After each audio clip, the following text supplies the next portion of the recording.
Yo, what is up, guys? DPS podcast episode 195. Yeah, 195. That's about right. Yeah, no, that was a hell of a guess right there.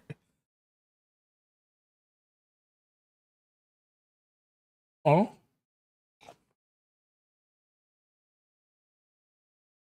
really? On fire? I don't know about that.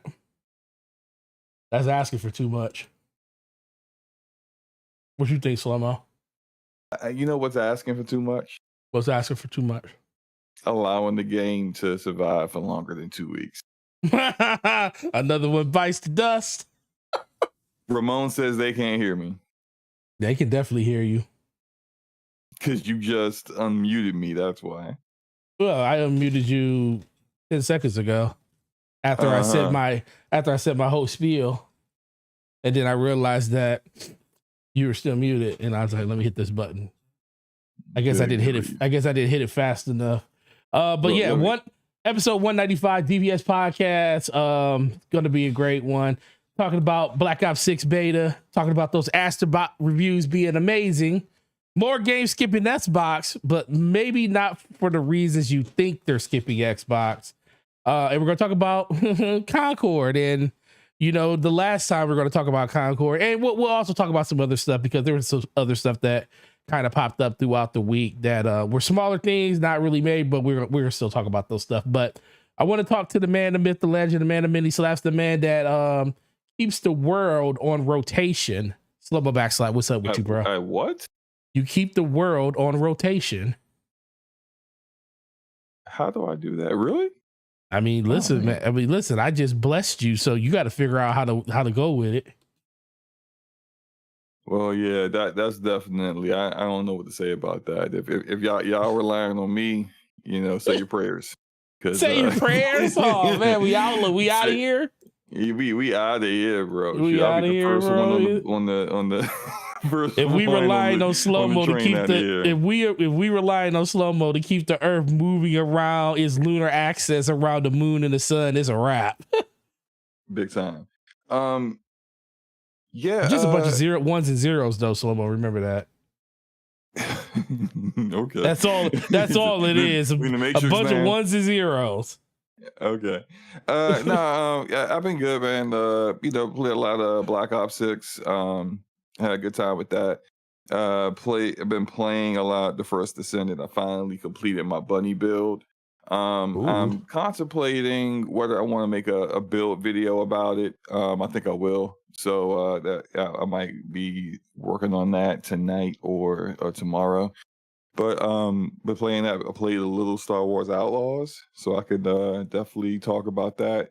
And the matter of fact, did I talk about that last week? Which one? Outlaws? Yeah, we talked about last week. All right, never mind. But other than that, no, I've been good, man. How about you? I haven't been feeling good all week. I don't know. The bug got me. My kid went back. You know what? My kid went back to school, and when I thought I was free and clear to like rest and all this other stuff, yeah, I got a lot of rest. I just been like laying down, sleep. Like, oh my God, it's been crazy. But we did a couple of things around the house and things like that. Jumped into some. I bought Space Marine today. I was gonna try to do not a video, but get video for the podcast for it. I didn't know if you were gonna play it today. Space Marine is on a deep sale for me. Not deep sale. It's on a sale. Really? I don't have time for it right now.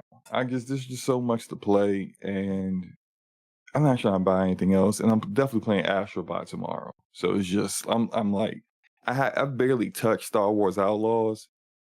My First Descendant. I think I've really dove deep into First Descendant over the past week, and so just trying to get all that stuff done has just been a lot. So yeah, no Space Marine 2 right now for me. I'll jump in it later, but man, it looks so good, bro. I was watching. I was already going to buy it I was kind of thinking like you, wait till it goes on a discount because I'm not really going to play the multiplayer. I'm mostly just going to play the single player and be done with it. Mhm. But the more and more I saw like a couple of content creators playing it, talking about. I saw Astro doing it, and I was like, man, this game looks so good. This game looks so. It reminds me of everything Gears of War used to be.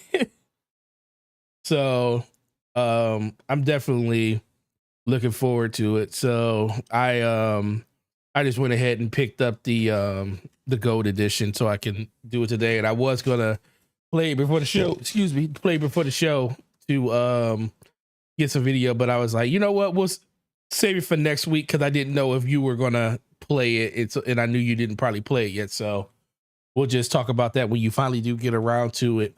But no, man, outside of that, man, have you ever had, like, the only other thing's been going on with me, have you ever had a bad string of luck when it comes to like say a stroke? The way you were, no, no, not a starting to stroke. go, I was like, No, no, and I no, hope I never have one. But go ahead, man. Go no, ahead. Have I ever had a not a stroke, but have you ever had a bad string of luck when it came to your car and your tires? Oh yeah.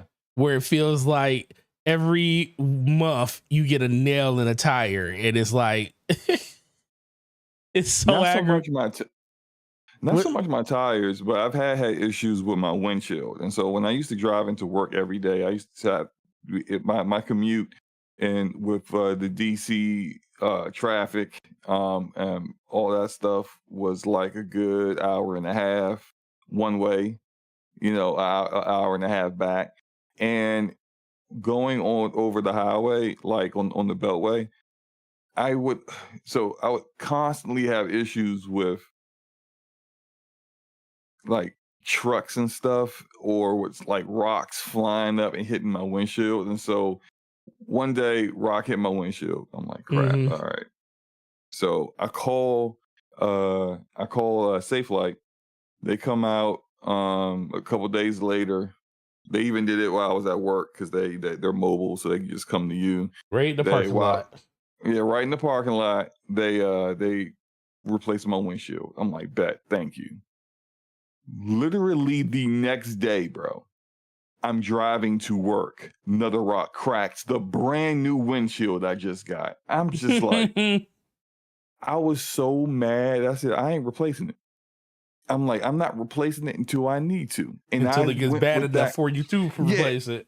right. And so, a few months later, I ended up having to replace it. But I was so mad. I was just like, nah, fam. Nah, Did you I'm still just have the not. deductible, like the $500 or $250 deductible? Uh, See, this is what they do, right? They know, like, so I think my deductible was like, well, at least back then, I think it was like $250. Mm-hmm. They price the windshield replacement like either just under or just above what your deductible is. So there's really no purpose in filing a claim with your insurance company and letting your insurance claims essentially go up just for something where it's like a small amount, and they're only covering like barely anything. It's just like, what's the purpose at that point? Right. So I just came out of pocket and paid for it. So yeah, Yeah, that makes sense. that's been the one thing that's been like ever since I got this particular my current car is just windshield always having to get replaced. I've had to replace the windshield like 3 times. So yeah. Yeah, for me, the windshield, I remember last time I had to get my windshield replaced, they burned the wrong windshield because it was the one for the right car, but this windshield didn't have like the what is it called? It's called the the little lines that's in it for the defroster. So it didn't have the Okay. lines in it for the defroster. And there were a certain way that they had to be in there for it. And they was like, yeah, this one doesn't have the defroster contacts on it, so we got to send this one back and get another one. And I was like, man, y'all done already took your rear window? No, the front one. When you said the line, oh, okay, never mind. I got you. Go ahead. But Yeah, I the started thinking about the defroster for your lines, and then Yeah, and think, at the the very back top of your window. windshield where it has like the little lines and stuff that go across. Those are your, that's for your defroster. It like feeds through your window to, take the whatever off. But yeah, they had already usually he was like, man, I wasn't even thinking. He already pulled my windshield off and went to get the other one and put it on. And when he was looking for the connector, and he was like, oh, this isn't even the right windshield. And what was making it worse was it was only supposed to be like a 40-minute thing. So I did it before work. But since he got the wrong one and they had my windshield off already, he had to call back to the office and the other guy had to bring another one out. So I had to call my job and be like, yo, I'm going to be super late, at least an hour late, because they already took my windshield off. And they're not gonna, it doesn't make sense to put the windshield back on, use all the tack tape that they use to put it on, and that's just more work than it needs to be. Now they would have did it if I had to do it and I had to like reschedule it, but you know how that your crack gets so to the point where it like starts stretching across your bottom of your screen and your window, and it's like, oh yeah, if I let this go too much longer, this thing could like literally crack all the way out. So Yeah. I was kind of forced to do it at that point, but yeah, that was cool. But yeah, outside of that, I finally, so in NCAA, I got to the point where, so the way they do the online in that game, which is actually pretty cool, they make you play 10 games. It's like, they call it Road to CFP. So World to, College Football Championship. And you play 10 games, and the 10 games is like qualifying you to get to the championship, like the playoffs and stuff. So you have to win. So in order to like progress to another rank, so they start like at like freshman, then it goes to sophomore, then junior, senior, and then it puts you in the Heisman category for the last one. But in order to go from level to level, you have to at least get to rank 78, because they start everybody at a new season at rank 138. So you basically got to win 5 games in a season to at least promote yourself to the next season. I done finally made it all the way to senior. Bro, it is rough up here. It's so bad. It's like so much cheese. It's like, bro, if you don't know the ins and outs of playing football, like video game football, like usering and moving your defense before the snap or offense before the snap, to how they try to get an advantage on like reading the defenses and the offenses, it's rough, bro. I went on like a 5-game losing streak at the start of this season, and I was like, oh yeah, we gotta. And then I just literally went to YouTube and started like, how do you stop this? How do you stop this? How do you stop this? And then I'm starting to watch people, and I feel like I'm being coached out here, because the way these people talking about these plays, they out here talking like these plays like they coaches, bro. I'm like, yo, this is a whole nother world. That this, these are people that have hardly been playing Madden and stuff for like, forever. So they know every little nook and cranny and all the little call outs of the plays. It was real interesting, kind of like coming back into that and experiencing it. But that's kind of been taking up, for the most part, most of my time, other than the little bit of Call of Duty that we played over the weekend. So not too much after that. But with that being said, let's transition into that first topic. Black Ops 6 beta was this past weekend. The open beta, is it tomorrow or is it Saturday it starts? Tomorrow. So it starts. Yeah, I didn't know if it was. Yeah, it either starts. I didn't see nobody talking about it, but yeah, the open beta should be, I think, this weekend. Tomorrow. Yeah. Okay, yeah. So open beta is going to be this weekend. So guess what? That just means more people. Yes. Tomorrow, starting at 1 p.m. Eastern Standard Time. Yeah, we're gonna be in there. Pacific. Yep, yeah. Gonna be in there. But now, I don't think progress from the previous beta carries over. Right. Yeah, so if you made it to level 20, you got to start over again, buddy. But yeah, that was me. I think I think the only thing that does carry is your purchases. So if you were a person that wanted to bless Activision and Xbox by purchasing this game early and getting the Vote edition, you do get access to all of your weapons from the Vote Edition day one. So you can use that stuff in the beta. Does your No, I don't know progress? about the progress. I know Okay. the weapons are available to you because they just unlock them for you to use in the beta if you paid for the all those weapons that looked all fancy and stuff in the game that we were looking at. Those are all the ones from the Vote Edition that you get day one. So Okay, that's why you couldn't earn those weapons, because I was like, why can't you earn these? But it's because they're locked behind the Vote Edition. So if you are a person that gets the Vote Edition, those guns are cracked. They don't move. There's no recoil on them. So you'll probably have a good old time over there. But Slow-Mo, what was your experience around the beta? You know, I played with you, Taz. You played a lot with Taz. You probably played a lot by yourself, Pause. So what did you enjoy about it? Did you enjoy it? Did you have fun with it? What was up? The movement is really good. I don't think it's not like game changing. Like the game is like a completely different game, the way people try to portray it to be. But it is definitely much better movement than what we've seen with Modern Warfare 3. It's much better movement, far more advanced and better movement than with Modern Warfare 2. And those are the last two CODs of the last 2 years. By the way, the gameplay is Okay. shares. You can download that and the other game. It was good. Like I think my best positives here is that the movement's great. The guns feel all right. I think I mean, really, it's Call of Duty. That's all I can really say. That's the positives I can really say for it. I got a few nitpicks, but there are things that they're not like. There are things that I think that a lot of it would get cleared up. Like visually, you could definitely tell it looks somewhat dated, but that's fine. The Modern Warfare 3 beta looked like that too. They'll get some of that stuff cleared up before launch. That's to be expected. I think they need to do some balancing with some of the weapons, which I'm pretty sure if you have played the beta, then you know all about that Jackal PDF. It's everyone was using it. It's awesome. It's awesome.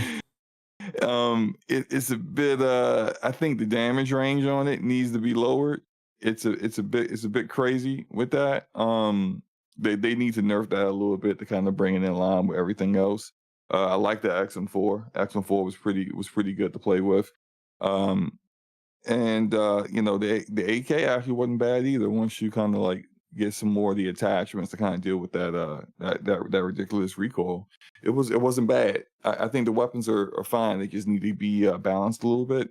I do think that map Scud. I'm not a fan of Scud like that. Skyline, the one that takes place like in the penthouse. I like that pool. one. That one's dope. That was like my favorite map of the beta. I wasn't all that much of a fan of Derelict as well, but Scud was the one that I really just it's because of the way they have it structured, where the point where the satellite dish is, you can essentially see the entire map from there. And so if someone's camping out there, they can hit you from all the way across the map. It's just not a fan of it. And if it just feels like if you hold that, then your team has a much bigger advantage over everyone, the rest of your team. And so it's also a elevated position too. Right. I'm not a fan of that map. But I played they had the whole playlist where you couldn't really change. At least I don't think you could change where you were playing. I didn't attempt to, so oh well. Hardpoint seemed to be the most popular part mode to keep popping up. But I was having a good time with it. It was all right. I can't wait to play more of it tomorrow as well because it's pretty dope. Campaign wise, we have no idea and how that's going to turn out. But I'm hopeful it's going to be good. For those who just rock with Call of Duty campaign, zombies looks like it's going to be fire. But none of those were available in the beta, just the multiplayer. But yeah, it was a good time. You got to play with with Taz and me for a little bit. How did you enjoy it? I loved it. It was I instantly felt like the I didn't say the Call of Duty that I used to play, but the omnidirectional movement, man, it's I don't want to overstate and say it's like the greatest thing ever because it's not. But for a person that hadn't played It's pretty fire though. yeah, but for a person that hadn't played like traditional Call of Duty that much over the course of the last 5-6 years, all I kind of remember is like the dated, movement. Like I didn't even really play when it was like the exosuits and stuff. That's kind of when I fell off. So for this to be more grounded and watching people be superheroes and sliding around corners and stuff, and that's something, maybe that's because I'm already used to stuff like that in the games I play, like Destiny's like that, where people slide and doing all kind of crazy stuff and acrobatics and stuff like that. It can definitely end up being there's already a skill gap, right? Between Yes. like really, really, really good players and just a decent player or bad players. Omni movement just adds another layer that can cause even a bigger skill gap. There have been times where I should have been dead to rights, but I went around a corner and and the movement is so good that I was able to avoid like a really devastating shot and get the reversal on someone. It's just fantastic. I still don't think people are used to, like, you'll have people that like to chase in Call of Duty or double back on you. It's like the worst thing in the world on this game now, because now that you can like be running, and then if you see somebody, like say if I'm running and I go and like peep you out of my corner, but I didn't come back and turn fast enough to see you, and I just wanted to keep running, because some people just try to keep running to get out of the line of sight of the other person. Now, if that person chases you, you can literally jump forward and turn around in the air, and it's fluid. Right. So not only do you not just turn around and have to do the whole drop shot thing, now you can literally jump and turn around fluidly in the air and still take a person out. And guess what? If your reticle game, and this is the one thing I will say about Omni movement, if your reticle game is on point and you know how to keep a steady hand with your aiming hand, you're going to destroy people in this. Because I see people with their guns all over the place. May I also point out that when they came up with something new for this Call of Duty, as soon as you start the beta, you have no choice but to do a tutorial. Yeah. To help you get used to how to use Omni movement. Yep. And I just thought that was something that's very interesting to bring up, because I think it would be something that a little mini topic that will be brought up much later in the show. Okay, go ahead. Yeah. So, but yeah, the beta was great. Definitely looking forward to what they're gonna do in a full game. Like where would you put this game at in, it just, there's a lot of Call of Duties out there, but your interest level day one, just off of what you played so far, how would you compare that over the last 2 or 3 Call of Duties you played? You think you're just a little bit more excited, or are you still like pretty in line to what you always feel about Call of Duty before it comes out? I took a long break from COD and came back for Modern Warfare 2 and then 3. My interest, my excitement for this one is, I would say, slightly higher than Modern Warfare 3's. I anticipate they'll still do what they did before, where they start to unlock aspects. Let's say you pre-order the game, right? Mm-hmm. Um, you may have access, like what they've been doing previously is that you'll have access to the campaign before multiplayer is live. And I think Yeah. the way they roll it out is the least popular thing to the most popular thing. Is the most popular thing is of course Warzone. That will get an update last. And the new, Warzone for the year will be the last thing that people get into.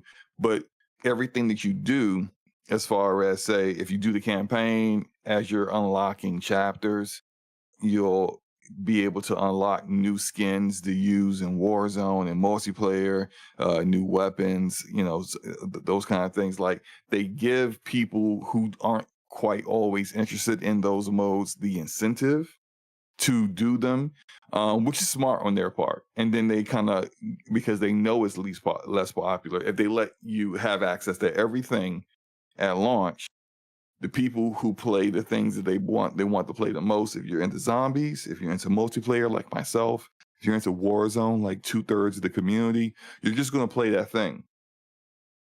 With if you do have the, like, playing multiplayer and leveling up in multiplayer gives you rewards and allows you to get all the attachments for your guns before Warzone drops.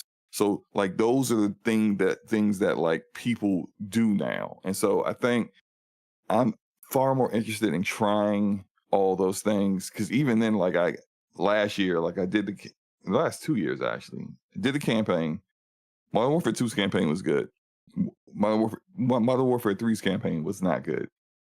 But I'm going to do that. I'm going to do some zombies. I anticipate zombies will get unlocked next before multiplayer. And then when multiplayer comes out, that's where it kind of ends for me. I'm not interested in Warzone, but, like, I'll have a collection of skins, pause, to work with, um, weapons and whatnot from doing the other modes before I get to that point. And so I'm somewhat more interested now than I was in the previous years for doing those things. And I anticipate, uh, like, at the beginning of October, we'll start to see, uh, find out that, oh, if you pre-ordered the game, you can play this stuff now. Like, you'll have access to it at certain points. So that's just good to see. I sent you the gameplay, right? Yeah, but it was Yeah, downloaded for a while, but it's up yeah, now. you good. Um, I was Go ahead. I would go ahead. What were you about to ask something else? I was going to say, maybe it's just me, but I feel like I Are you going I where I think felt you it was going? easier to dominate in this one than in Modern Warfare. And maybe that's just because it's Black Ops. I don't know. But I do also, like, I prefer play of the game over final kill, which is what you got in the past two Modern Warfare games.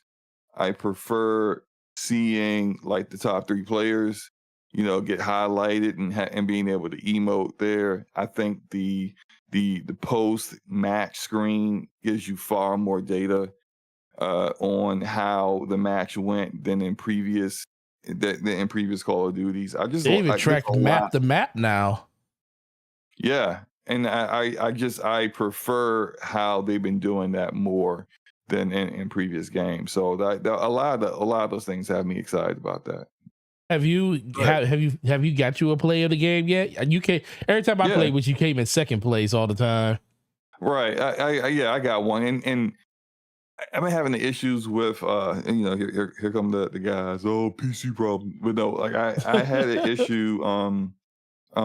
I think it's cleared up now with the NVIDIA app. It's still in beta, but, like, a lot of my recordings, like, would just, like, not work, or some of them would come out and they're like garbled and messed up for, like, the majority of the recording, and I would have to delete it. And so, like, I had a real nice play of the game. Taz sent it to me, but he sent it to me he recorded and sent it to me on Xbox. It looks all, like, blurry. Sorry, Xbox recording is not good. But yeah, I actually had a few that were pretty nice. It's just that every time I had them and I tried to record it, it got messed up. I think I got it fixed now. I had to reinstall the NVIDIA app, and I think it is working fine now. Every time I've recorded anything so far, which I got it fixed 2 days ago, has been okay-ish, I think. So we'll see what happens. But like I had gameplay for Splitgate 2's alpha. I had gameplay for Concord. One particular match in Concord kind of pissed me off that it got all messed up, but it's fine now. It's just I wish I could show that, because I've had some matches where, I mean, like, I got like 40, 50 kills and like single digit deaths, and it's just like, oh yeah, I'm definitely recording this one. I'm thinking, in the middle of the match, this is one for the ages, man. I'm styling on them out here. I'm like doing. You ever it's I always think about this. So funny. You watch Tropic Thunder, right? I did. I think everybody watched that one scene. He's like spinning on the ground, shooting, and he's doing all kinds of wild stuff. It's in the movie, right? And so that's how, like, I always kind of internally I laugh to myself, because that's how I feel like whenever I'm like really like putting the screws to people. And then like I got good matches recorded, but it's just like so many of them are just like, bruh, why did this not record correctly? But no, I mean, it was a good time. I unfortunately, it was weird. They got some weird bugs that I hope will get fixed before launch, where it's a beta, so you expect these things, but like you couldn't invite people. They had to just join you when they saw you online. Sometimes there was weird visual glitches on the map where certain parts of the map are supposed to be white, but they're black instead. Um, as I say that, I think they did fix that, because I did get an invite from in the gameplay that's showing from Taz. So at one point you could invite people. I think they fixed it then already, but there was just like little tiny issues. There were like real like lag issues sometimes, and these are things that you expect to just get fixed eventually. There was a big problem with matchmaking. Out of all the hundreds of thousands of people playing the game, for some reason you would just be waiting for one more player, as if like there's nobody playing it, and it's just like, what?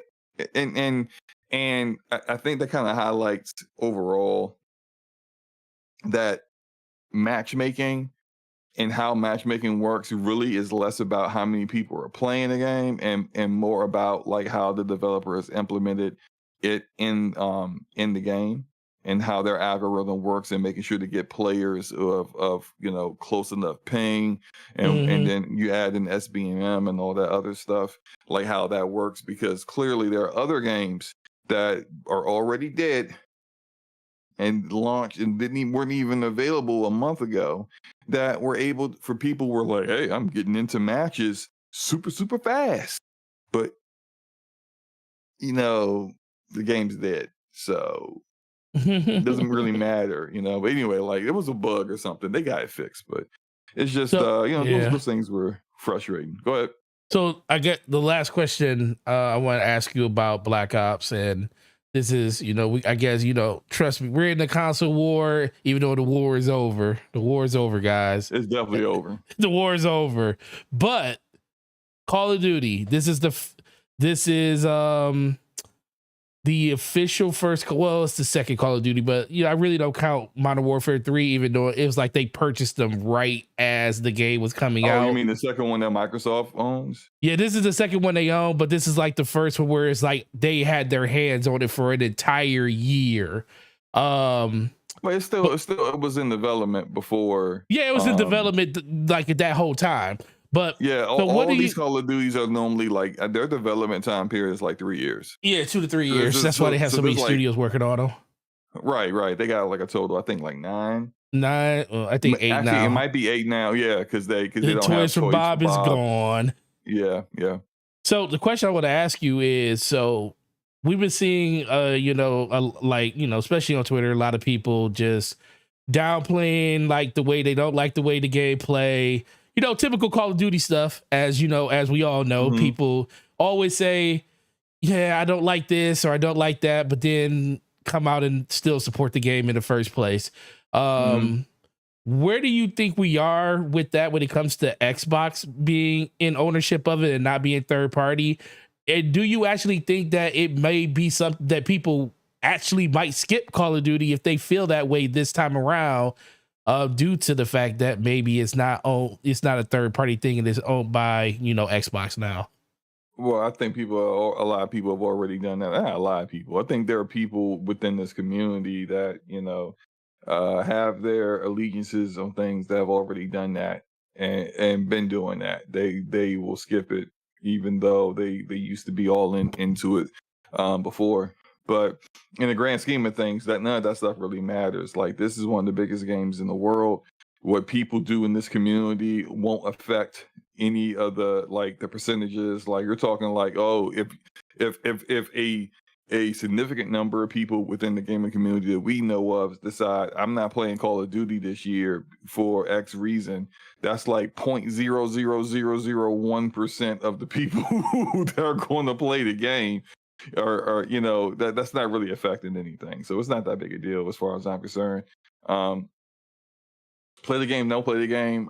It doesn't really matter. I also kind of feel like the people that you see capping for the game, but they don't even play COD like that, and they not really going to play it like that. They might play the campaign and talk about that for a little bit, but they're not really going to engage in the game on the grand scale. After a week after it's launched, they're going to act like it don't exist no more, not play it no more. Like, really, most people are the hype beasts, the engagement merchants, those, however you want to call them.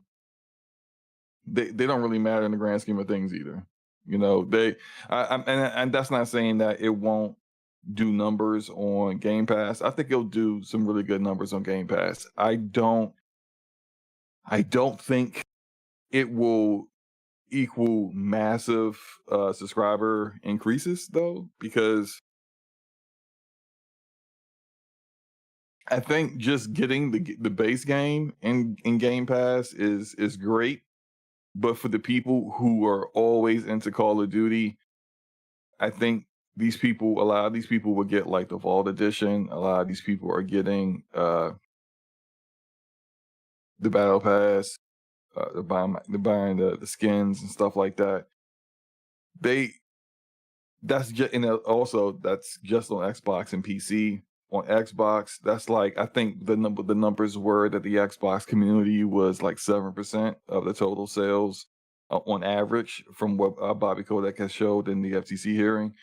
Um, that's not going to affect people on PlayStation because they don't have Game Pass, and on PC. Oh, that's what I forgot to talk about. Let's do that. So I said that, hey, if they allowed me to play the beta through the BattleNet app, which Yep. is solid on there, then I would give them props, because that's a lot of forward thinking. Like, you own BattleNet, you own it. No one else has access to it. Like, it's and I understand the software side of things. It's not as just easy as pressing a button. You have to write these things, but it's just like, you knew this was the case for a while. Ever since that the thing went through, you knew that this was the reality. You now own BattleNet because you own ABK.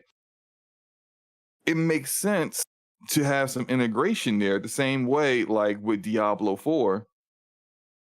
When they had brought Diablo 4 over to Game Pass, you could still play Diablo 4 through BattleNet, it's and still have your progress and everything, and get the achievements and stuff linked up. Like, they have a section in your account in BattleNet now where connected accounts, you can connect your Xbox account, and it even checks for your Game Pass credentials. So I assumed, when I double check that, and for some reason it wasn't quite synced, so I had to kind of like reconnect it. And I'm thinking, even when I saw it say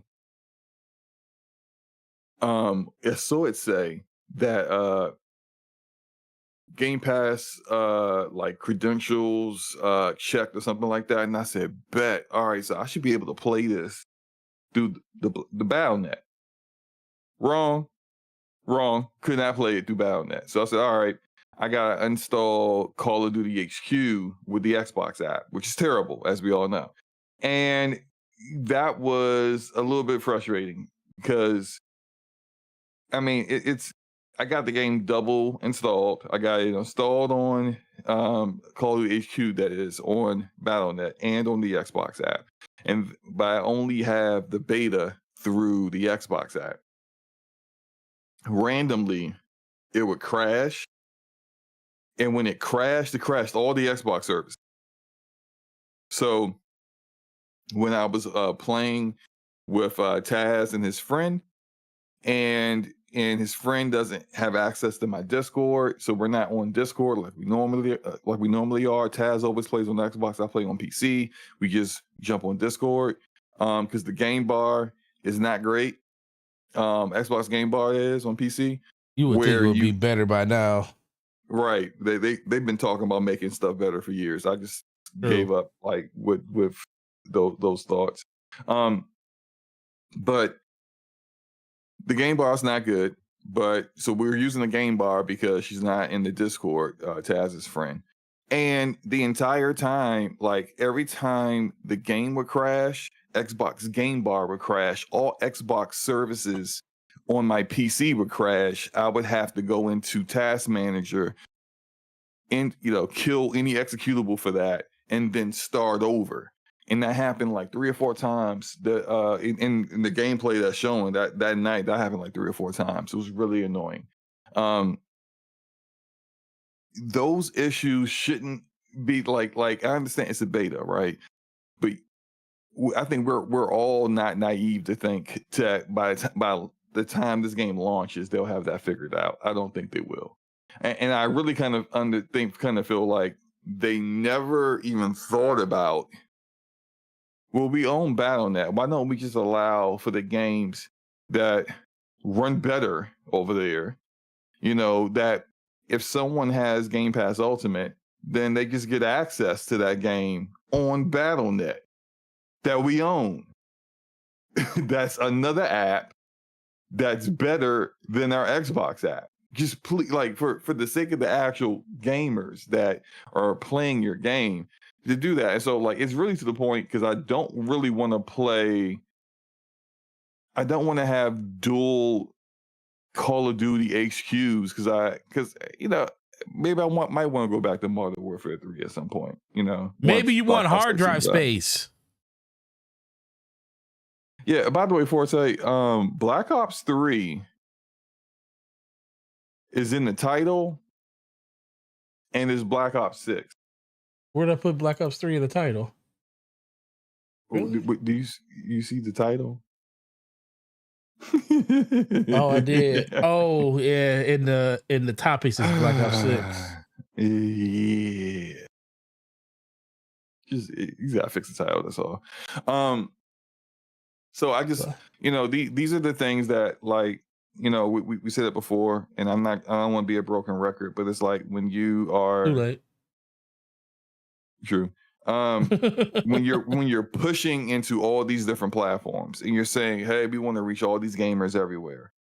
We don't care if it's mobile, console, PC, cloud, like what's the purpose of reaching all of these different platforms to interact with gamers where they are? Like as they've said, we don't want to.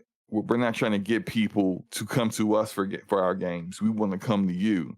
But it's like, what's the purpose of doing that if this experience isn't great? And I'm not saying Black Ops 6 isn't great, but the experience of playing the game and the platform that they are putting towards you to play isn't a great experience. Like you need to make sure you nail that. And I think that's something that continues to elude them.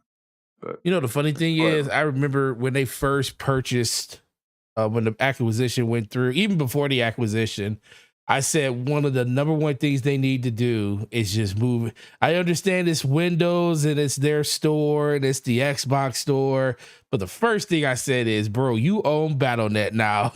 It's a lot better over there. Just move all the stuff there. Just make it so much, make that be the launcher for all of this stuff going forward. I know there's technicality stuff in the background that kind of got to be addressed, because right now everything is literally, because BattleNet's not tied into the Xbox ecosystem, and maybe that's more work than it can be. But I just feel like overall, that is a browser, like the Xbox app just has a stigma to it where people just say, I'd rather buy the game on Steam than play the game in Game Pass on the Xbox app, where I already have a subscription and I don't even have to pay for it. You know, at least with BattleNet, that's not the sentiment that people have. You know, so maybe Xbox wants it to be this way. They say, hey, we're giving people access to the games on the Xbox app, but if they choose to buy them on Steam, we're not going to complain about it. We're getting money no matter what. So, but yeah, that was like, also, I agree with that. Like, if you think about it like this, like, what's the purpose of having Game Pass Ultimate on or PC Game Pass when the experience is better on other apps? Like, we talk about how like their own games on Steam run better on Steam than they do on their Xbox app, and so it's like, if the experience is so frustrating, you're missing upscalers, you're putting a build that's like 2 builds behind the Steam version on the Xbox app. It's like, well, why am I paying for the service if I feel compelled to go buy the game on Steam to get a better experience for it? It's like, you got to make sure those things are on par, or at least on par, or if there's going to be a difference in the versions, it's better on your platform than it is on the other platform. And so they got to work on that. Hopefully that's something that gets rectified before launch, but I doubt it. So I'm just kind of anticipating having to have Call of Duty on both. And if it, because I remember with Modern Warfare 2, when Modern Warfare 2 was on Steam and I bought it on Steam, and it kept crashing. Like every other match, it was crashing. And I was just like, bro, I'm not like it. I ended up having it on the BattleNet because the Steam version was just a hot mess. And I'm not dealing with it. Like I will buy it on BattleNet if I have to. If it comes to an issue where the experience is being affected because of technical issues, that shouldn't be a problem. I can understand if like something about the gameplay is not favorable. Okay, cool. Like that's a preference thing. You may not like it. That's fine.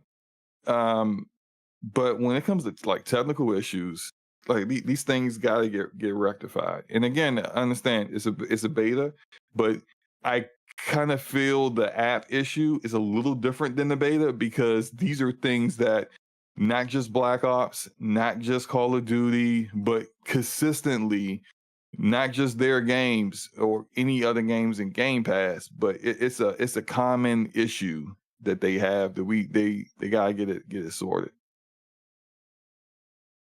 Nope, I'm with you. So with that being said, let's move on to the next topic, which part of me already knew this is how this is going to happen. Of course. I do. Of course. Like the excitement when they first revealed it, I was like, yo, this is going to be great. The trailer, dog, if we put review scores on trailers, that trailer would have got a 9 because it was awesome. Astro Bot Part 2 is coming out tomorrow everywhere. And the review scores came out. And you want to know what? They are fantastic. They are fantastic. They are more than fantastic. Dog, they were going up. They were at 92. Then it went to a 93. Then a 94. Currently sitting at a 95 over. It's 94 now? 92, it went back down. It's 112 reviews, which makes it the highest scored game on Metacritic this year. Yep. and that's not moving. Once you get into like the 100 range, it really takes like a really like bad review to get it to even drop 1 point. So more than likely, it's going to stay consistent at 94, which is a great score. Not that we really care about Metacritic, but we don't care about Metacritic as gamers. No. But we understand how it influences things in the industry. So more than likely, like, you might as well just go ahead and just get a permanent marker and put Astro Bot on the ballot for a Game of the Year contender, because it's up there now. Yeah, and I'm looking forward to it. I haven't got my controller yet, by the way. Matter of fact. Oh, you ordered the knob. I ordered that controller from GameStop. That ain't got nothing to do with me, bro. Hey, yeah, it's your company. You won't have to take the L for them. If you want to give me your order number, I can tell you where it's at. All right, let me find it. I gotta find it. Cause yeah, man, where my controller at? No, it's been a lot of people that's been looking for the controller. I don't know if they just are. Isn't it the release day the same day as the game? I don't. I gotta keep it a buck, and maybe I don't need to give you the smoke. I don't remember. I remember. I know some people have it already. Really? Yeah, but it's probably okay. Now I'm mad. Then no, I think it's probably reviewers and stuff like that have it. Oh, okay. Because I tried to get it from PlayStation Direct. Oh, that thing was gone. No, it wasn't even sold out at the time. It was the app kept like they always have these issues because when they sell things in limited places, like this is going to happen when the PS5 Pro gets announced, because they're more than likely going to try to put it on the PlayStation Direct store first and then trickle it out to the rest of you guys. But the issue I had was it kept like losing my login. So even though I had before it went live, I had logged in, make sure my account was in there, so that's one less hurdle as I'm trying to get it before everyone else gets it. And as soon as it went live and I hit, put it in the cart, I went with the checkout, and it's like, I think it said it kicked me out of my account and then said it was giving me all these errors. And I saw other people on Twitter complaining about the errors too. And then eventually, because I started to see where this was going, because the errors weren't going away, I heard it was just being sold at GameStop and PlayStation Direct. And so I checked GameStop, but I think in order to get it from GameStop, you had to have the membership, the Pro membership. Yeah, it was Pro only. Yeah, and so I just renewed that and just. Oh, they got you? They got me, man. Because I wanted the controller, daggone it. I'm a whale, man. So I was like, he paid the $25 to get the $74 controller. You are a whale. It's not a good look. The GameStop manager is laughing at your customers for your company's BS policies. Okay. Well, listen, I already have a power-up card, so if I was to purchase the controller, it wouldn't have been a big deal. Anyway, so I ordered it. I'm checking now because I need to find out like what's good with that. Because I don't think I've seen like an email from GameStop saying, "Hey, it's on." They usually ship out if it releases. Oh no! On the 3rd, I got your package is on the way. Okay. Oh yeah. That means it's going to come tomorrow. That was Tuesday. Yeah, check. Hit the track number, and then it will tell you. Yeah, it should tell you exactly when it's going to be there. It's supposed to be here tomorrow. Yeah, tomorrow. We will see. Yeah, because the release is currently tomorrow. Though, currently where it is right now. Where? Doubtful. Now this is FedEx, so I don't know. FedEx is not. Where do they have it? Well, I mean, I ain't trying to say. Oh yeah. From what they normally it's in my state, but it is not. It's probably about a good 3 hours away from where I am. You know why they do?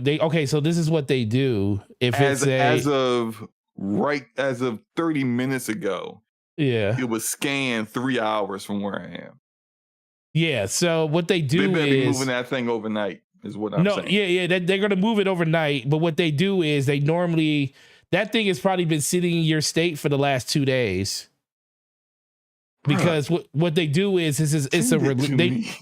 well, they're basically making sure it's there on release day because that's when you're supposed to get it. Now Well, every it once goes in a live. while, Astro Bot goes live at 1 p.m. tomorrow. yeah. If it's That's been so in, weird. Why do they do that? yeah, it's What like happened? half the day's gone. Yeah, it's like why? It's like if you bought the disc version, you could play it instantly, but if you buy the digital version, you got to wait till 1 p.m. What's up with that? I don't know, man. I never That's understood why these companies start doing these things like midday releases. Like, what happened to just buying the game and when the day starts, you can play it?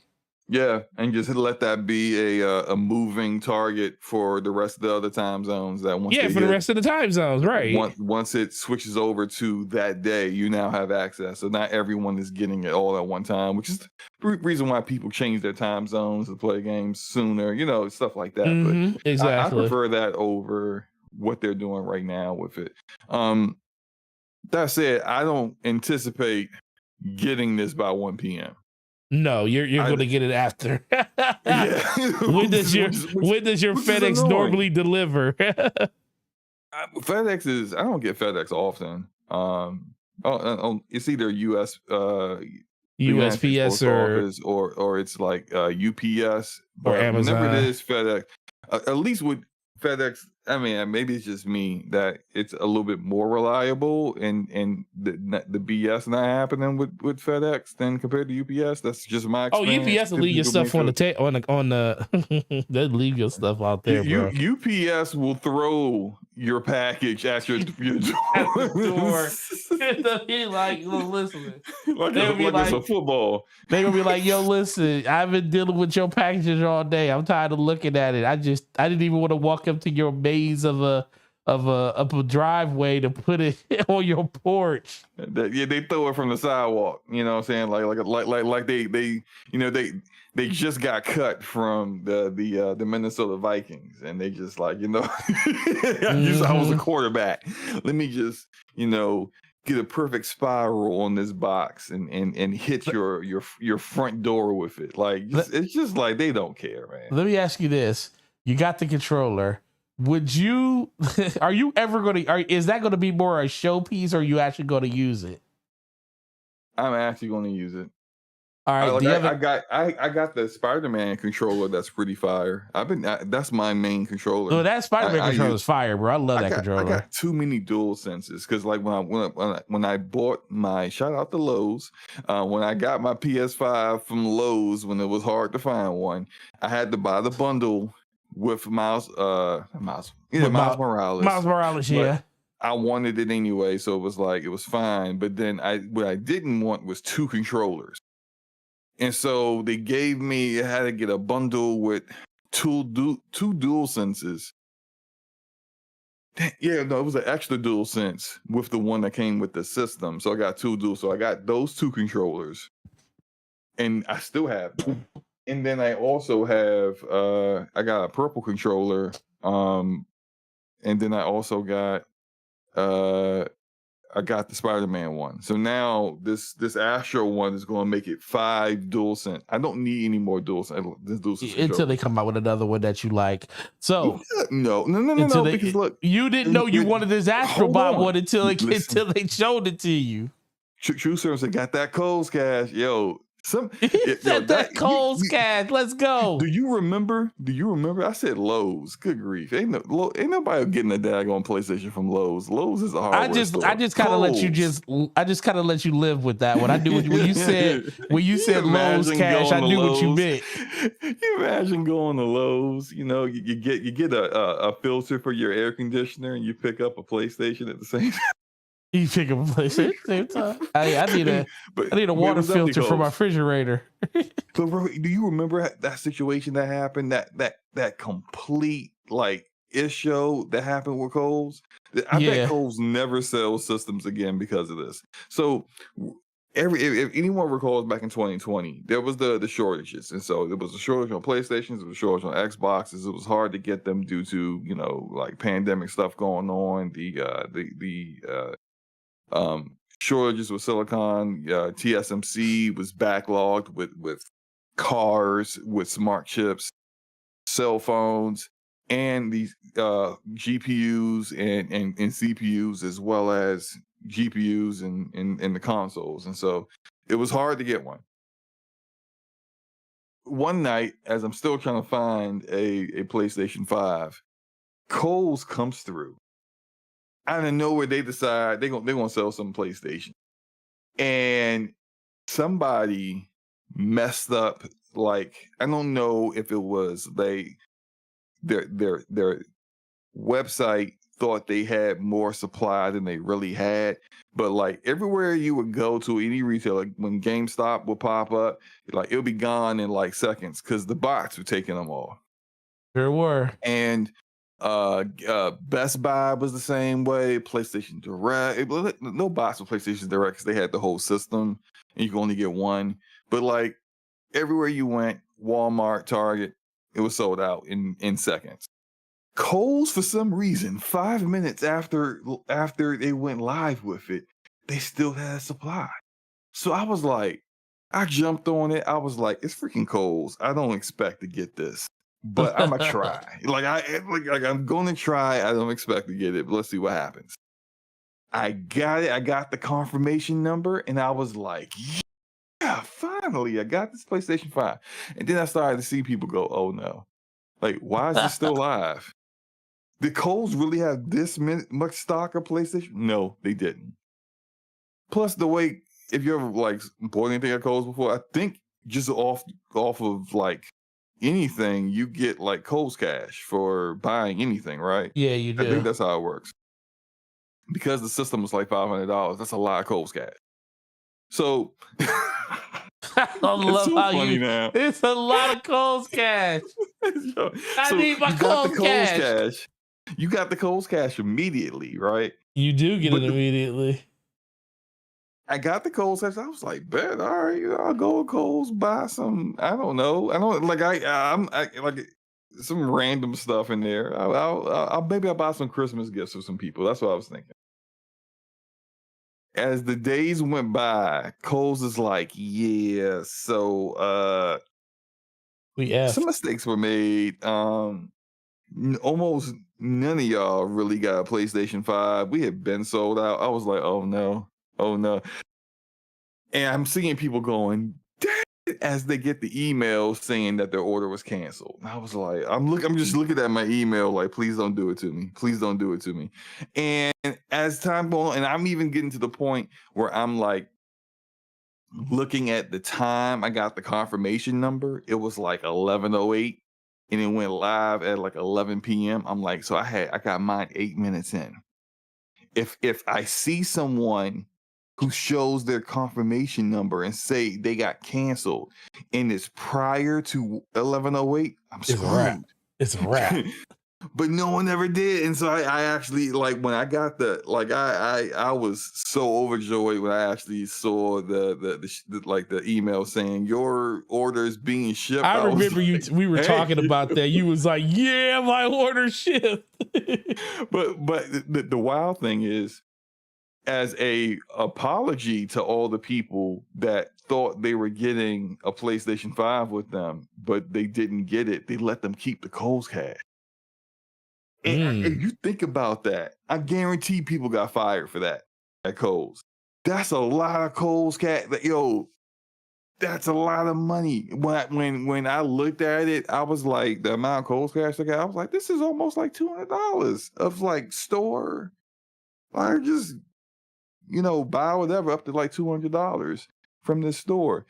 Mm-hmm. You basically gave up basically a $200 gift card to people, and you got nothing for it. You didn't get the $500 off the sale. Somebody definitely got fired for that. Absolutely. Yeah, somebody did. It was kind of rap. I played the base game. It came through. It was free with PlayStation 5. I do wonder. I kind of suggested they might do this with the Pro because the Pro is still coming out this year. I Add this as the wonder. game with it. Yeah, although this is a much bigger game than what the one that came out in 2020 was. So I kind of don't think that's the case anymore. I don't think they'll do that anymore. But I do think that like they will definitely market this game as like, hey, look, only place to play the new Astro Bot, and it looks fantastic. And really, it's not really going to showcase the features of the PS5 Pro over the PS5. But it still looks pretty, you know, it looks amazing. Looks like a great game. The previous game was absolutely fantastic. I loved the implementation of PlayStation's history into like the game and how you progressed. All the platforming was great. I'm not even big on platforming like that, but all the platforming was great. And you know, the music fan freaking tastic. I love the music in the game. So I'm looking forward to all that tomorrow. I want to play with my Astro Bot controller. So maybe I'll be playing the Black Ops 6 beta until my controller shows up. Who knows, right? But what about you, man? Go ahead. What you about to say? No, you about to ask me something. Go ahead. Oh yeah. So okay. So what is the biggest missed opportunity with that controller? With the in your eyes? Missed opportunity. Yeah. Do you think there's a missed opportunity? I don't think so. No, you think there is? I think that controller should have been $100 and they made the eyes blink. Oh, look, they make the eyes blink. Yeah, charge $100 for that. I was like, bro, I don't know how you make the eyes blink, but yeah. Well, no, that's why I said the extra $30. They would have took the LCD touchscreen and they would have made it an actual. They would have like made it like a digitized, like a what do they call them? Not an actual screen, but the ones where you can do pixel art on and make the eyes blink with the pixel art. That would change things for me, because I would go from I'm using the controller to I'm not using the controller. I'm not using this controller. I'm not. I have a controller stand that can hold 8 controllers on my desk. It will sit on my stand and it will never be used. It will just be blinking at me forever. Yep. That's the first thing I'd say. How much is this controller? And does the eyes blink? As soon as I saw the eyes didn't blink, I was like, that's still a cool looking controller. But if they would have made those eyes blink, bro, I was like, bro, I would have bought. I would have paid $100 for that. I'd have paid $100 for that controller if the eyes blinked on it. Yeah, right, that was like the only missed opportunity. Like I said, that's saying something that wasn't even a plan for them to do, but that's just saying that how good the controller is. That there's probably even a little bit higher I would go on that if the eyes blinked. I don't know how much more, but it's a number out there. I'm gonna tell you what controller I want. Matter of fact, and I want the game. It's about the last topic. I want them just because they're going to be collector's items, because I don't think it's. We'll get to that. We'll get to that. I guess we'll get to that. I'll talk to you offline, and you can find me a physical copy. Yeah. But no. Did you play the previous Astro Bot that was free? I did. I beat it. I made sure. I almost platinumed it. I should go back and finish it. What's your favorite level? Mine is the GPU level. The GPU one is real fun. For some reason, I think the SSD one is my favorite because I just like the song. I love the song. I love the song. That's part of the reason why the GPU level was my favorite, because of the song. But I like the fact how with the DualSense, the whole, the part when you're scaling like a mountain, and the way that you have to like swing and go up and start, like I love that particular part of the level. I love that part.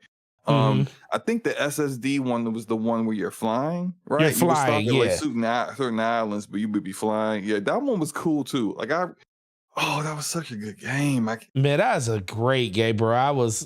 it was very surprising because it's like it was a pack in, and I mean, but guess what? This shows like engagement. The amount of time that people, I guarantee you, PlayStation didn't even have to look at Twitter or Facebook or YouTube to see how much people loved the first Astro Bot. All they had to do was look engagement. Like everybody that pretty much bought a PlayStation put multiple hours in that game. Yeah. Multiple. So they knew off rip that, yo, we got to do something with this. People like this. So, and then I feel like they went above and beyond. Like, you know, I felt like there were some things they could do. The things that I see in this, they shot to the moon, and it was a good move. Like I was watching people's reviews and looking at like the character, like the fact that they got the Hall of Heroes with the characters in there. You slap it and he gets so like giggly as he changes outfits. That's just cool. I'm super excited for that tomorrow, man. I'm definitely excited for that tomorrow. So a few things. Gregor in the chat says, can we all just acknowledge that Forte City beat a game and the world didn't end? I did acknowledge that, Gregor. Yeah, I appreciate you for that. Oh my God. I beat Hellblade earlier this year and the world didn't end either. Erodimus says there are rumors that Astro Bot's coming to PC. Do you think there's any truth to that? I think there is. I know the first game is not on PC yet.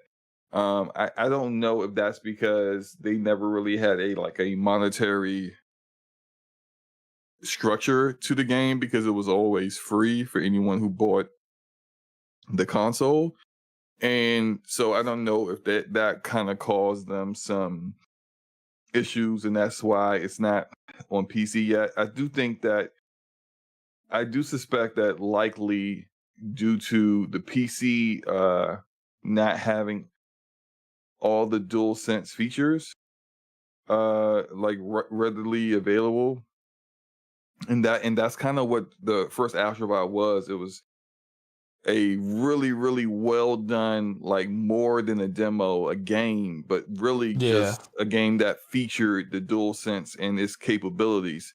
And if you don't have all those capabilities available on a platform yet, then it's kind of hard to put a game out there on there yet. So I do think that eventually they both will come. Maybe because the first one is a much smaller game, that they could do a package deal where it's like the Astro Bot collection, and then they can put in, if you got, like a VR, and since PlayStation VR 2 is heading to PC, maybe you can get the VR game, which was the very first Astro Bot game, and then the Astro Bot that came out in 2020, and this new one in a PC release. I think that would be fantastic. You put all that together, that VR game probably ain't worth much now. You put all that together for like $70, and I think PC gamers would be like, yeah, that's worth it.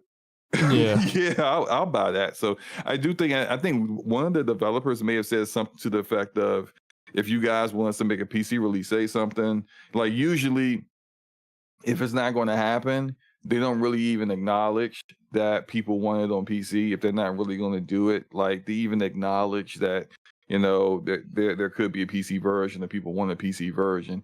Just basically like we saw the same thing with God of War when the guy that Corey Barlog was asked about God of War, and he was like, "Oh yeah, we'd love to put God of War on PC," or something to that effect. Then it was pretty much a guarantee it was coming to PC. So I think it will come eventually. I just think they need that for this particular game, due to how it is and how the game has always been designed to kind of feature what the console was capable of. It's going to take a little while longer to get it on PC, but I'll double dip. I'll double dip too. Yeah, the whale over here, the whale has no problem. I love how you have literally just accepted your whaleism. Embraced it. Yeah, why not? It is what it is. Like I can't deny when I'm buying everything under the sun. At least I use the things that I buy. Some people buy things and they don't even use it. But I'm in there. That's Midnight true. swimwear on everything. Like swimwear. All right. There was one more thing I wanted to bring up, but now I go can't ahead. remember what it was. Never mind. It'll come back to me. Go ahead. Someone can't remember. I thought we was gonna jump into the world of sports, and you was gonna bring something up. Why would that? Never mind. I don't know. Go ahead and finish. You know what made me laugh today? The fact that I'm just saying that because I was looking at Twitter and I saw Luca's post about Caitlin Clark, and I was like, what? Luca asking people what they think about Caitlin Clark. I was like, Luca don't like sports. Luca trying to get content for Sunday. I mean for Saturday. I know what's going on here. Shout out to Luca. Shout out to her. Moving on to the next topic. Let's talk about Ina-nura. It is a game. Well, Ina-nura last song is a game that is releasing. Go ahead. You about to say something? What did you just call it? Huh? You heard me. What did you just call this game? Ina-nura. That is. I did. Ina-nura. No, it's not what you said. What I call it? I called it Noctua. No, I did. I called it. No, Forte. I didn't. Forte. You called it Noctua, man. I'm telling you what Ina-nura. It's Ina-nura. I called it Ina-nura. Isn't that what it is? You know, I'm gonna be honest with you. I don't know how I pronounce this game. No, I had to go to a YouTube video to figure out. I did say Noctua. And guess what? On that last song. Guess what? So I literally went to YouTube. I was like, how do you pronounce this song? I mean, this game. So I even went to YouTube on that last song. I wish Ina-nura, hot fire. I even went to YouTube and looked and said Ina-nura. I was like, oh, Ina-nura. That's easy. And then literally, I guess because we started talking about Luca, I literally got sidetracked and said Ina-nura. Shout out to Miko. He said, I just played it back. He said Noctua. Thank you. I know I said it. I know I said Ina-nura. It's Ina-nura. Like, wait, what? Noctua. It's Ina-nura. Isn't Noctua a PC CPU cooler manufacturer? It is Noctua. Not a video game? It's like one of the quiet ones. Noctua fans. The radiators. So Noctua, the last song. Yeah. Let's in Noctua, the last song. You don't go like you bringing up from the stomach. Hey, we gotta keep it. This is a family-friendly program. We can't that example, wherever that example was going. Let's just pause. Okay, yeah, we'll leave that one though. So, another game that was slated to come to Xbox, PlayStation, and PC. Developers came out and do you actually have the quote from them, the message from them, Solomon? I thought I did. Yeah, so they said they had an update on the release of the I have it right Xbox. here. Okay. Yeah, I have it right here. I mean, I can say it real quick. I'm looking at it. It says we are thrilled. This is their first initial message. We are thrilled to be a few weeks away from Ina-nura, the last song, launching digitally on PC and PlayStation 5 on September 19th, 2024. We're also very excited to have physical PlayStation 5 editions coming a few months later. Ina-nura has been a passion project of ours for years, and we cannot wait to see you bring the fight to the authors to bring a finite end to the twisted internal play. Yeah, I ain't saying that one. No, go ahead. You just use your syllables. I know you ain't telling me to use my syllables. But I want you to mess up just to let you know, so everybody can know that we're all human here. Okay. Anyway, let's just skip to the part that's important. Well, no. What is it? Stop. Canavocio? No. You don't want to say it? I want to actually get to the important part. Unfortunately, at this time, we have to announce an indefinite delay of the Xbox version. We understand how disappointing the news is to the Xbox community. Unfortunately, despite our best efforts and the hard work of our dedicated team, we've encountered challenges that have delayed our release on the Xbox platform. We want to emphasize that this is not a decision we've made lightly. We apologize for any disappointment this may cause and sincerely thank you for your understanding and patience. As a self-published indie studio, your support means everything to us, and we are dedicated to bringing in Actria to as many players as possible. We thank you for your continued support and understanding. And on Twitter, they had said in a follow-up post to their post that showed the blog, we believe that Xbox is blessed with a huge gaming community, and we would love to release Inoctria on your platform as fast as possible. As we spent a lot of money and resources to make it happen, but this task is nearly impossible, with Microsoft taking months to reply to us when we have the game ready for submission. If you'd like to help, please let Xbox know about our situation. If we had a dedicated Xbox account manager help us out on this issue, help us out, this issue would not exist. Thank you so much. Now, this ain't the first game that has skipped its launch on Xbox for whatever various reasons. And considering how this stuff continues to play out, I don't expect it to be the last. But Xbox has, at this point, issued an apology and acknowledged that it was their fault, that the game is not going to be available at launch due to internal issues they got going on. Now, I think Inoctria was a part of the Idea Xbox program, and you would think if you're a part of that program, you should have a dedicated account manager for you. Like a lot of these platforms, that's what they do. There's an account manager that works with the publisher / developer and responds to any needs they may have. Let's say if there's an issue with optimization, there's an issue with memory leaks, there's an issue with pricing. You know, you want to like change the price of your game. There's a sale that you want to implement. You can't just say, hey, well, I'm on Steam, you can just change it yourself. Steam gives you that leeway.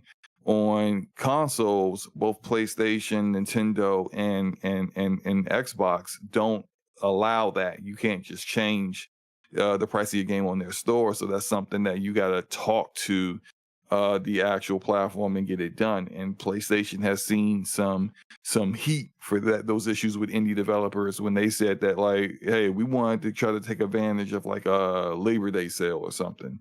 So we wanted our game to be on sale for Labor Day, but we didn't get a response back in time in order to get that done. And this seems to be a step up beyond that, because here are developers that are trying to put their game on the platform.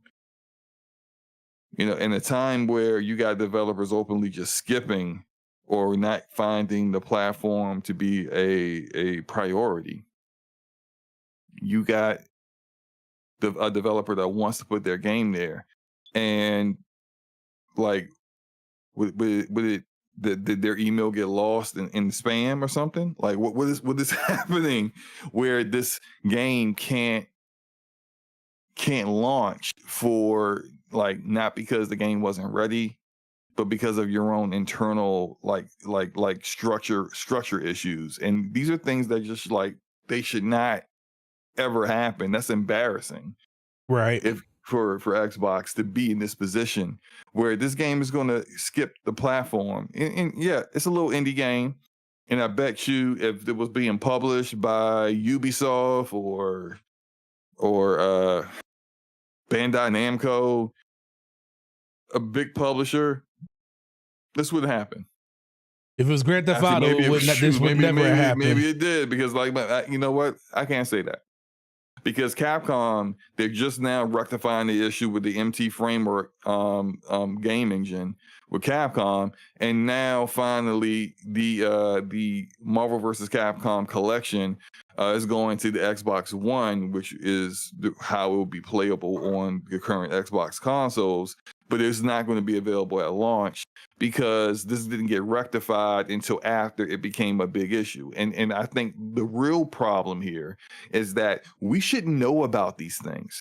Like I, as the consumer, Forte as the consumer, everybody in the chat should not be aware that this isn't like an uncommon thing where there's a problem with a bill, there's a problem with getting it optimized on the platform, there's a problem with something. But it should be like if they got an issue trying to upload their game to wherever for it to get certified, they send the email, somebody at Xbox responds. Okay, all right, cool. We'll get this worked out. We'll go ahead and get this fixed. Don't worry about it. We never know these things.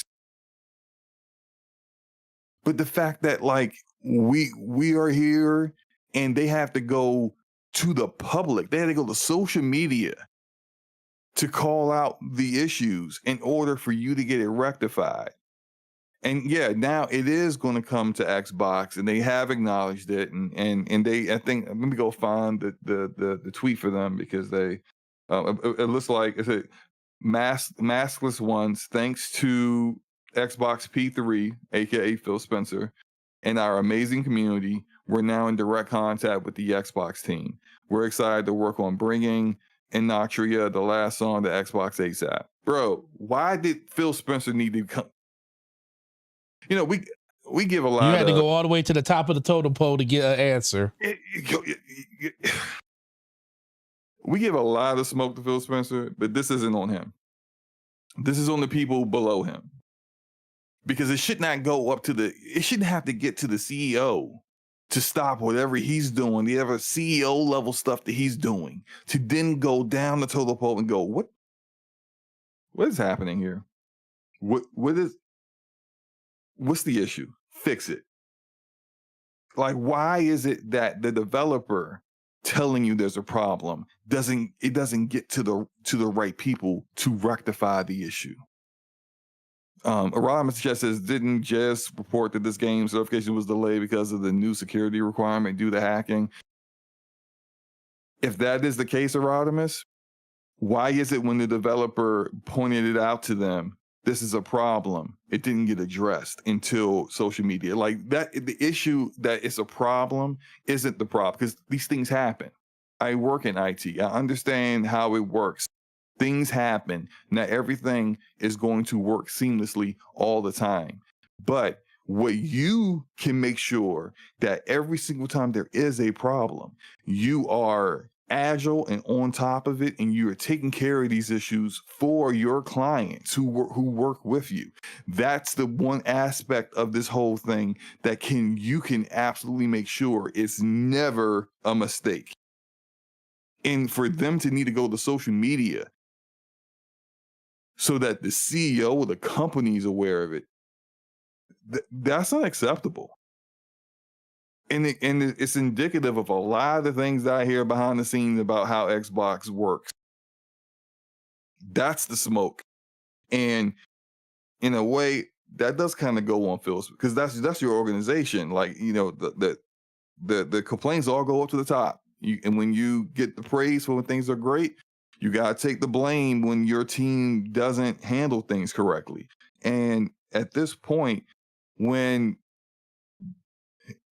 you shouldn't have this mentality that like, we'll make sure the big publishers are good, but everyone else isn't, or they're not a priority to jump on, because that's where you get into situations where you didn't realize Baldur's Gate 3 was going to be as big as it was. And they had an issue trying to get the game out, and that didn't get acknowledged until it became a big public issue. Again, these are things that always happen. People always like Larian Studios have their own proprietary game engine, and so they aren't going to be able to troubleshoot things with Epic on Unreal Engine the way everyone else is. When they got an issue getting their game running on your platform, you need to be there for them the same way you're there for for Take-Two when it comes to NBA, the next version of NBA 2K. You shouldn't be picking favorites, especially when it turns out that game ends up being game of the year.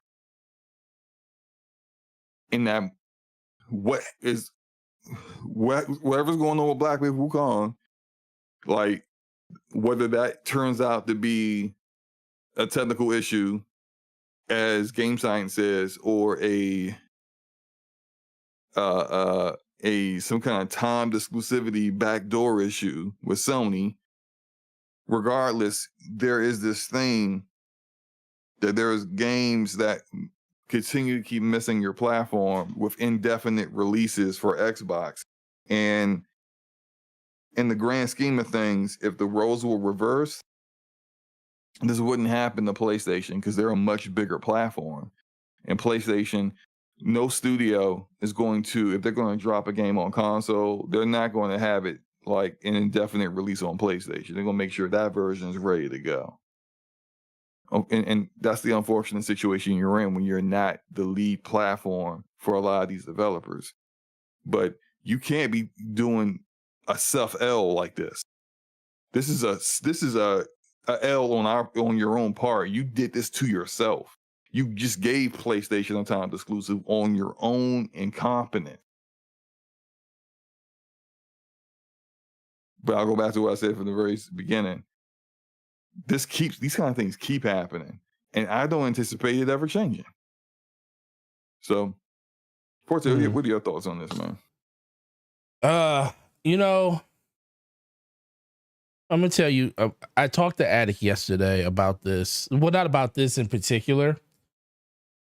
I had a customer that came into the store, had an issue with online. He had an Xbox Series S. And online just took forever. He couldn't get through. So I told him to come into the store and I see if I could take care of it in the store. Mm-hmm. Now, this person had been dealing with customer service for like a couple of days now. He had just got back in town. He just basically wanted to return it. And, his kids have it. He bought it for him, but they never used it because they play on PlayStation. Mm-hmm. So I said, yeah, just bring it in, see what we can do. So I was able to pull up his information, get everything, blah, blah, blah, this. Long story short, I was able to get it returned for him. I wasn't able to give him cash back because it was so far out. It was like an extra week or 2 weeks past the straight up return. But I said, I can give you store credit for it for the amount that you paid. He said, oh yeah, that's fine. He said, I just want to get PSN credit for him because there's a bunch of games coming out and they he used it to just buy that stuff. Mm-hmm. And the guy, he had a $50 Xbox gift card. It was like, hey, I was like, I can't return this because it's currency. We can't return currency once it's bought.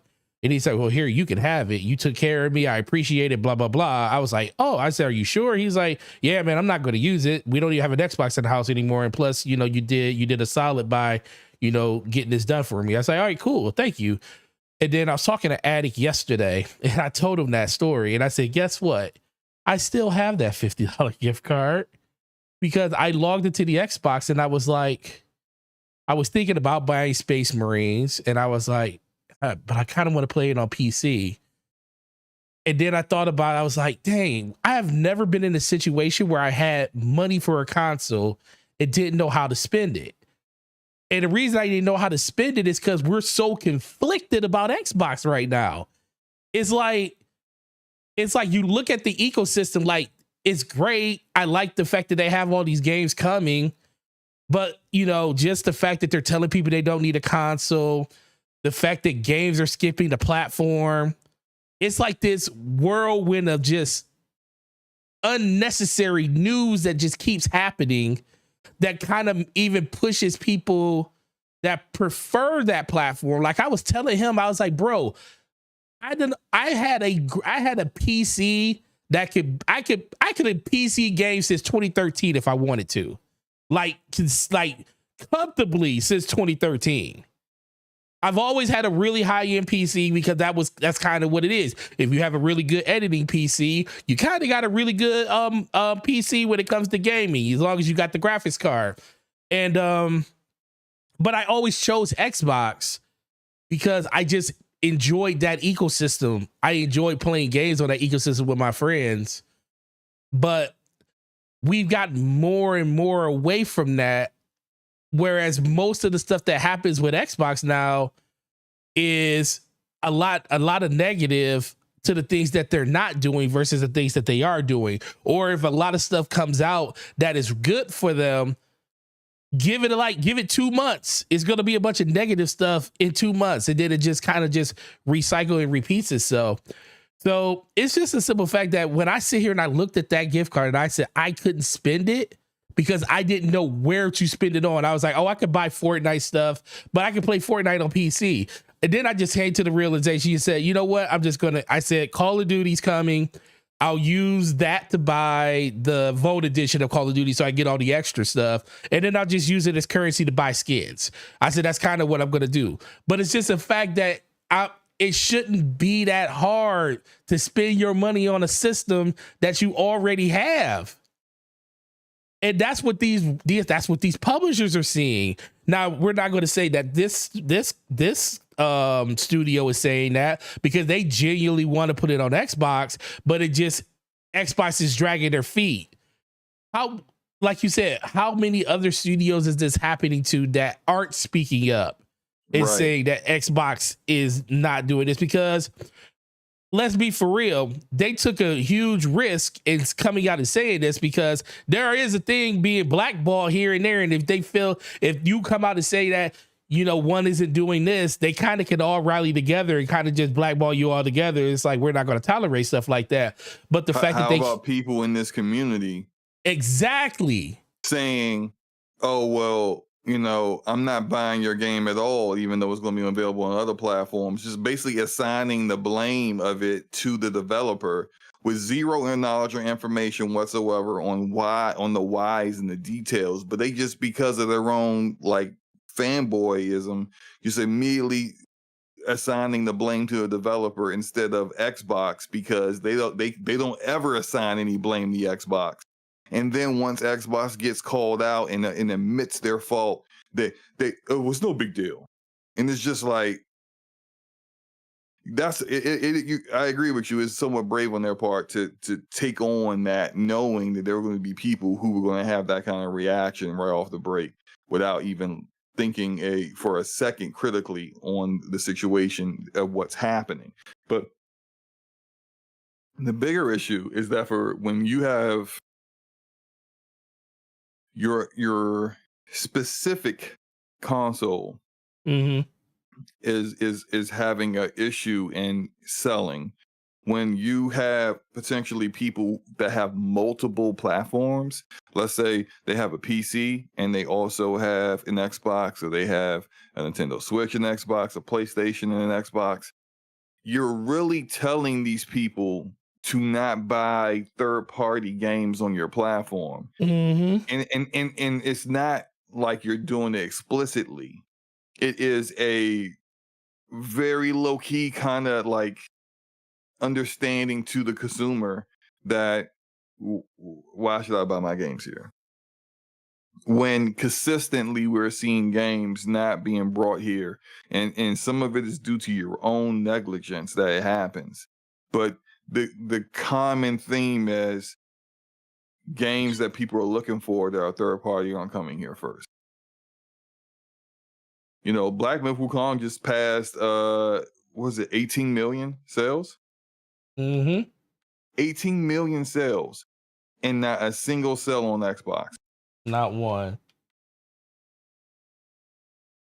That says a lot. Think about how that looks. Crazy. Think about how that looks to other developers. Think about how, do we need to put our game on Xbox? Think about how that looks to the consumer, where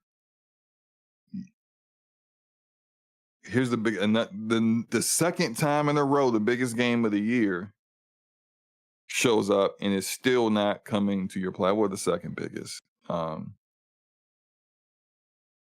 Legacy was the biggest game last year.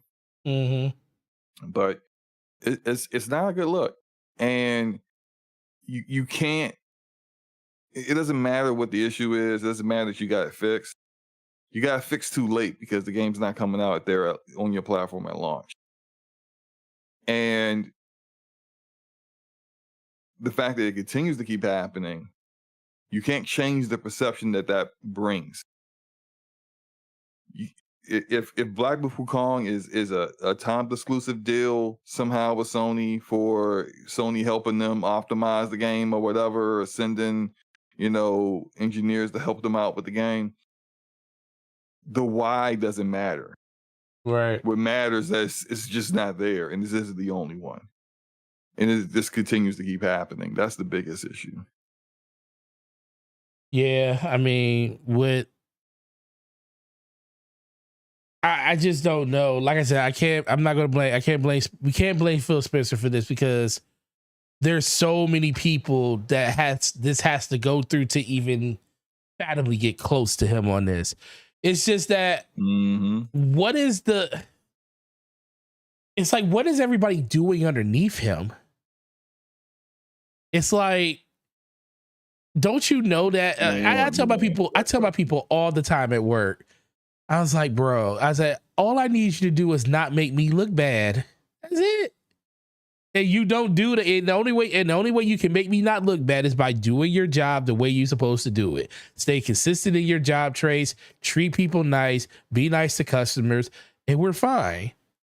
Our job is super easy. But the number one thing is just do your job. And you doing your job will make me look good. And then guess what? I can make you look good to the uppers if you ever have any time, if you have any inklings of trying to advance your career in whatever you're doing. And that's the same thing I guarantee it's the same thing at Microsoft. You do your job, and then the people that are above you notice that if you have ambitions, and they help you get to where you want to get to. But what are these people doing underneath him? Like at a certain point, I understand that he's the head of it. And when you're the head, you're the captain, everything falls at your feet. Just like as a quarterback on a football team, everything falls on your feet and it falls on the coach's feet. It's just inherent to the position that you sit at. But at a certain point, we got to kind of look at the people that are around them. Like, people always celebrate what all these other people are doing, and they want to tear down the top of the person at the top. Sometimes we got to kind of just look at the people that are there. And, let's be for real. It's kind of hard to get fired from certain places. I mean, Slow-Mo, I guarantee, at your job, you probably it's probably not the easiest unless you do the most dumbest thing in the world. It's probably hard to get fired. A lot of jobs are like that. I don't know if yours is like that, but a lot of jobs are like that. As long they will give you chance after chance after chance. But unless you do something stupid, like go out and sexually harass somebody, where you that's like a non-negotiable, or you steal their product, or you give away their trade secrets or stuff like that. Things like that is like termination just waiting to happen. But outside of that, it's so easy to keep your job, because it costs more money to train people than to fire them. And they don't want to lose money by firing people. There's a dollar amount that is assigned to every person you hire, because it costs money to train those people. So that's what we need to start looking at. What is really going on at all these Xbox studios? Like why are they not seeing emails from this developer about what's going on with their game? Like, just because they're a small game, I don't care.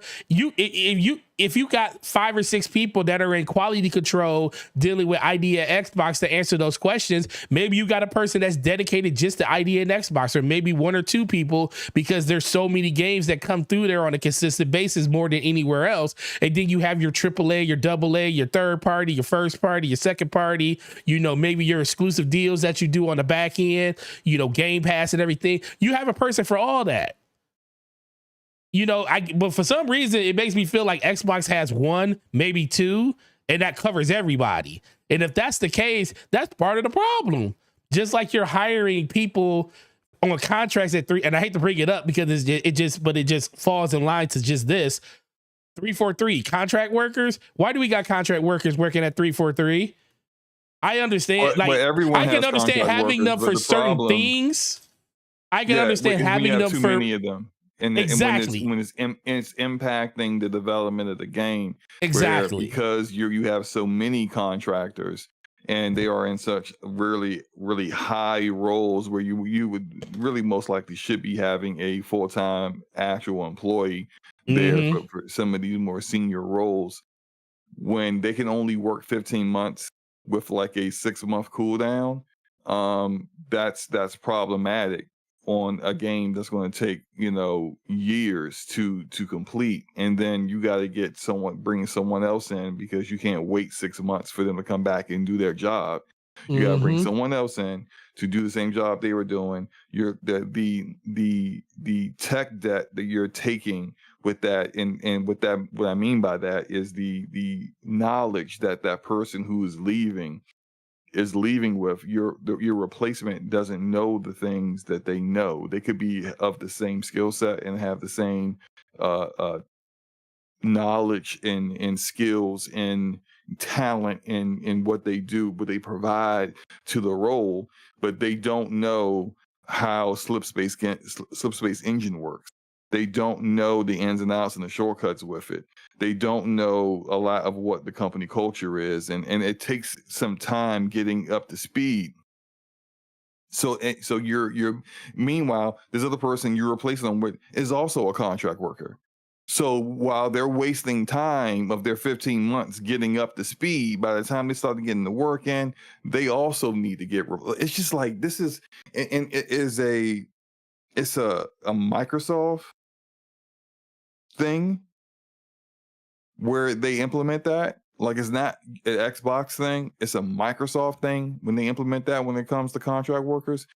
You got to understand that, like, the industry that you're in with video games is different. You don't need to be instilling this kind of thing where that's what's going on. You can't do that. It's not going to work. And so it's just like those things gotta get worked out. Go ahead, man. Forte? Oh, I have myself muted. Yeah, this is actually pretty cool. So this is what they're talking about in the playroom. Is playing on the screen now. When you go in there, it's got the countdown up there, and all the little Astro Bots are in there waiting for the countdown. It's actually cool. See, this is what I'm talking about. PlayStation knows how to make something eventful. Like, this is something small. It's small, but it actually feels like if you're excited for this game, it's going to make you probably want to go in there and be like, yo, I want to go in there and play with all the little Astro Bots and watch the countdown of the clock. That's maybe you're cool. only in there for 5 minutes.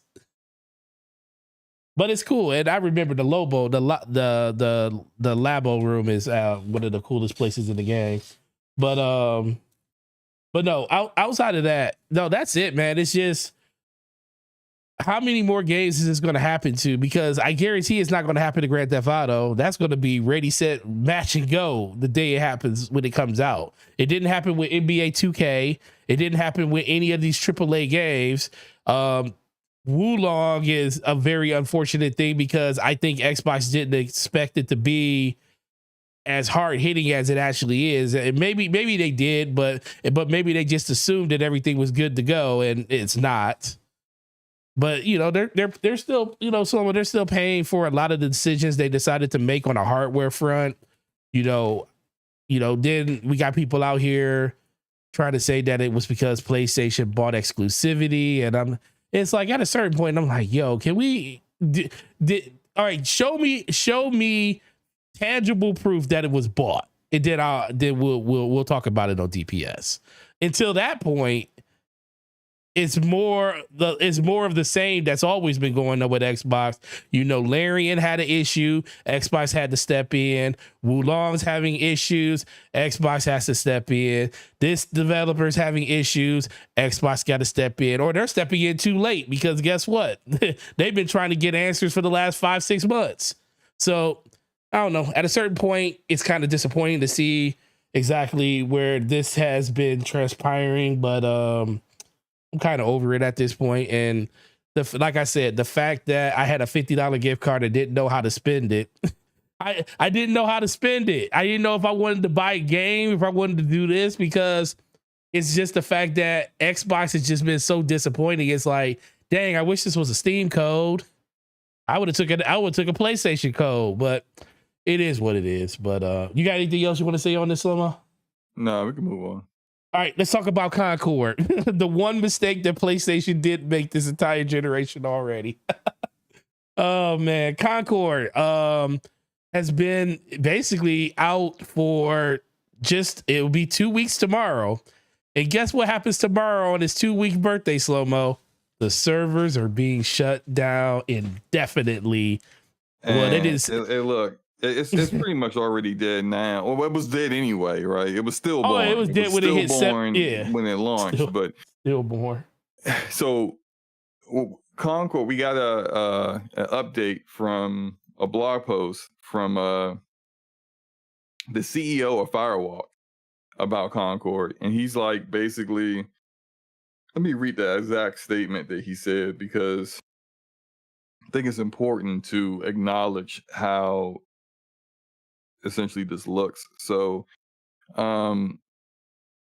he said that Concord fans, we've been listening closely to your feedback since the launch of Concord on PlayStation 5 and PC, and want to thank everyone who has joined the journey aboard the North Star.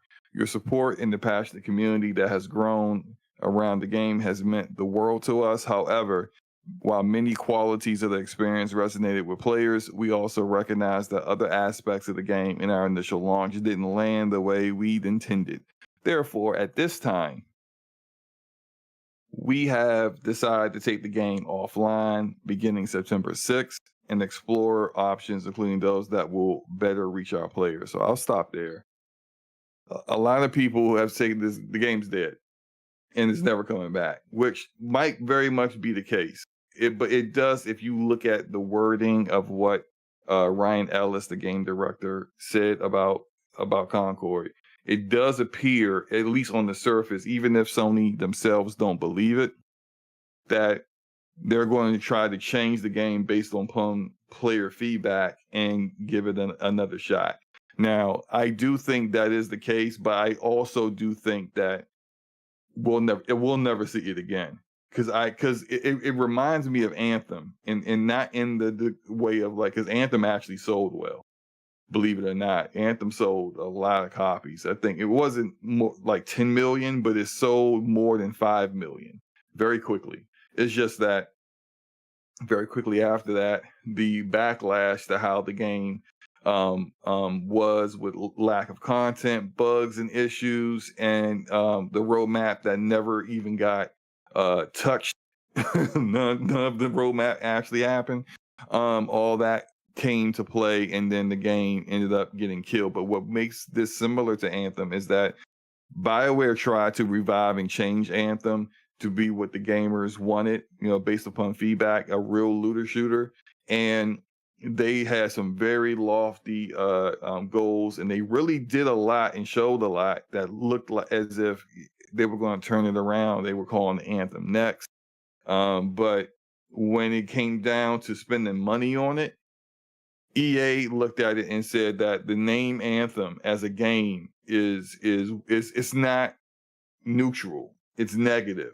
Like, people have a negative connotation when they think about that game. And that said, like, you're way behind the eight ball trying to convince gamers to give another game a shot that they've already been disappointed with. And when your reputation, your brand is negative, you, it doesn't matter how good the game is. They could, like, Anthem could have been a completely like 180 on everything that people disliked about the game, and it people still would have ignored it because it's not what they want anymore. They just like, it's not logical. It's just we're done. And so I think that's where Anthem is. I think not Anthem, I'm sorry, Concord is. Where Concord's a laughing stock to the gaming community. And it doesn't matter. You could address all the issues. You could address the way the characters look. You can address a ton of different things from feedback of the reason why players chose not to play the game, and a lot, and none of it really has to do with the gameplay. Is the gameplay, I think, is largely fine, but a lot no one played the game. Like there is a, I don't know if this is true or not, but there is was talk that it only sold 25,000 copies. For a major release from a major platform, 25,000 copies is abysmal. It's hard to believe that that's all it sold. But considering that, it's concurrent player base on Steam, one of the platforms it launched on, never got over 1,000. Considering that, like, I mean, although there were a bunch of fanboys that tried to say it was charting big on PlayStation, but clearly that's not the case with how this turned out. If it's not charting on any of the platforms that it's launched on, I mean, can you say maybe 25,000 is too low, but could you really say for certain that's the case? No one knows. And so this is you could change the characters. You could do a better job of explaining to people what makes this game different than other games, other hero shooters in that genre. And then in the grand scheme of things, people are just going to say, ha ha, Concord. And they're not going to play it, so it doesn't matter.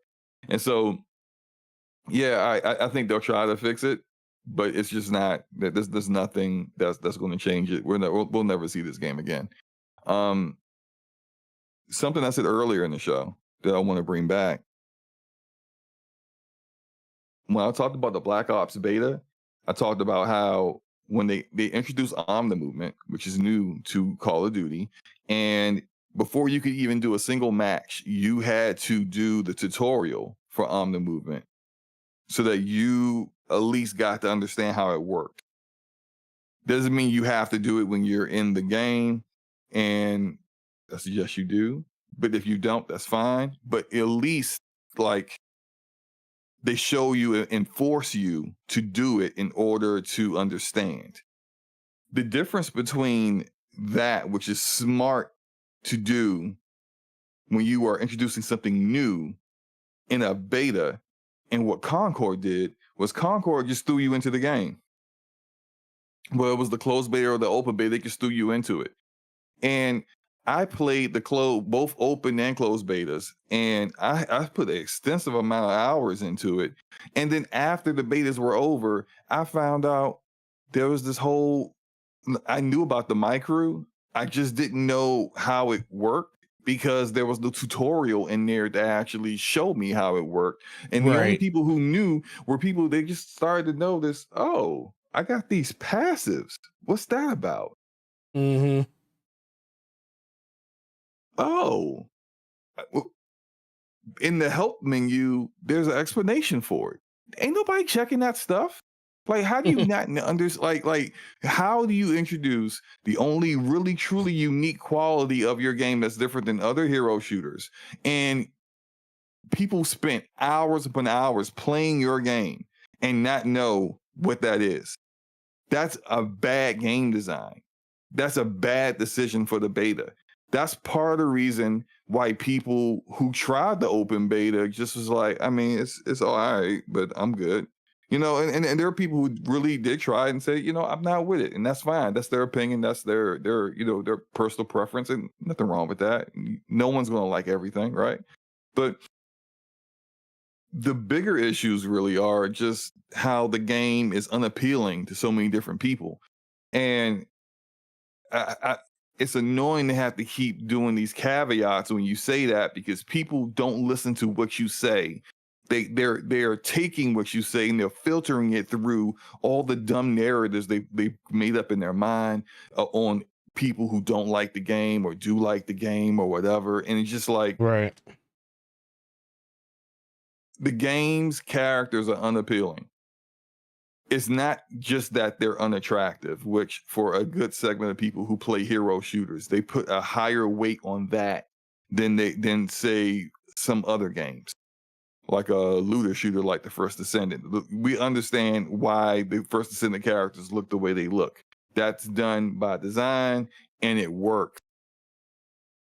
But there's an even bigger like focus on those kind of things when it comes to hero shooters, because all these characters play differently. Like you're showing my gameplay with Haymar, who is like my favorite character in Concord. Haymar. She plays completely different than every single character in the rest of the game, because that's what hero shooters are. They all play differently. And it's it's wild to me that like they didn't understand why people play hero shooters, but like what comes with learning how to play a character is people having an attachment to certain characters, who their mains are. And people don't want to be attached to someone that looks goofy or stupid or corny. And it's not just because like, oh, this character doesn't look sexy or whatever. It's because a lot of them, like, you could have an overweight character in the game, but if the character is like dressed in a way that looks cool, then people don't care about that. Like when you got freaking this character, the best healer in the game, Dow, when you have him dressed like his mother dressed him from middle school, that's a problem. When one of your other best characters, Itzy, people said she looks like a blue-green rat. Like these are people who have not played your game. And so they don't know how Itzy plays. They don't know that Itzy's one of the best players in the game. They also don't care. Because they don't want to play your game, and that's the problem. You can't get people to play your game. So whether you respect how they said what they said about your game, or whether you choose to respect how they feel about your game, you have to acknowledge that that's a sale that's lost because of how you designed your characters. I think the lead character designer, which I'm not saying he's a bad person or anything, I don't know if he's the one that was going after gamers on the internet, because like that guy probably should not have social media. One of the developers was getting a little too aggressive with their speech when it came to dealing with the backlash of the game. But look, if you're the lead character designer, it's kind of on you. And it's not that like you need to have every character be a woman with a huge chest and a huge butt or whatever. That's not it. You need to have characters that appeal to different demographics. And you need to market them well. And they did not do that. And very few of those characters on a larger grand scale doesn't mean that someone who played the game can't like I like Haymar, and I don't care about that kind of stuff. I play games. I'll play a game if it's fun, period. Clearly, I play Bleeding Edge, which had the same exact issues, but lasted longer, but same issues. $40 upfront cost, unappealing characters, gameplay that was okay but needed a little work. only lasted a year. Mm. Same, the way you progress to get more skin, more like unlockables or cosmetics is all. There's no battle pass. There's no microtransactions. It's all through leveling up the characters. Same thing with Bleeding Edge. No different. Game didn't last. Like, how do you have an example of how not to do this and you still do it? Yeah, it's just it's unfortunate because you hate to see a game. Like, imagine you worked all these years on a game and it doesn't even last a month on the market before it gets pulled. Yeah, that's the rough thing. That's disheartening, you know. I hope people don't lose their jobs. I hope Firewalk is still around to give it another shot. Like, I never want to see, like, for example, Immortals of Avium by Ascendant Studios. That studio is basically, we're never going to see a game from Ascendant Studios again. I mean, the studio's still around, but they laid off the vast majority of their staff due to the failure of Immortals of Avium. And I don't even think it was a bad game. I think EA didn't market it very well and they didn't believe in it. And I also don't think Sony believed in this game because we see Sony marketing. You see the marketing for Astro Bot? Mm-hmm. Massive push worldwide, big time marketing. They didn't do any of that for Concord. I don't think they believed in it. And when people did see it, like when you hear people saying it's an Overwatch clone, they don't know what they're talking about. This game does not play anywhere near like Overwatch. But that's the part of the problem. People don't know.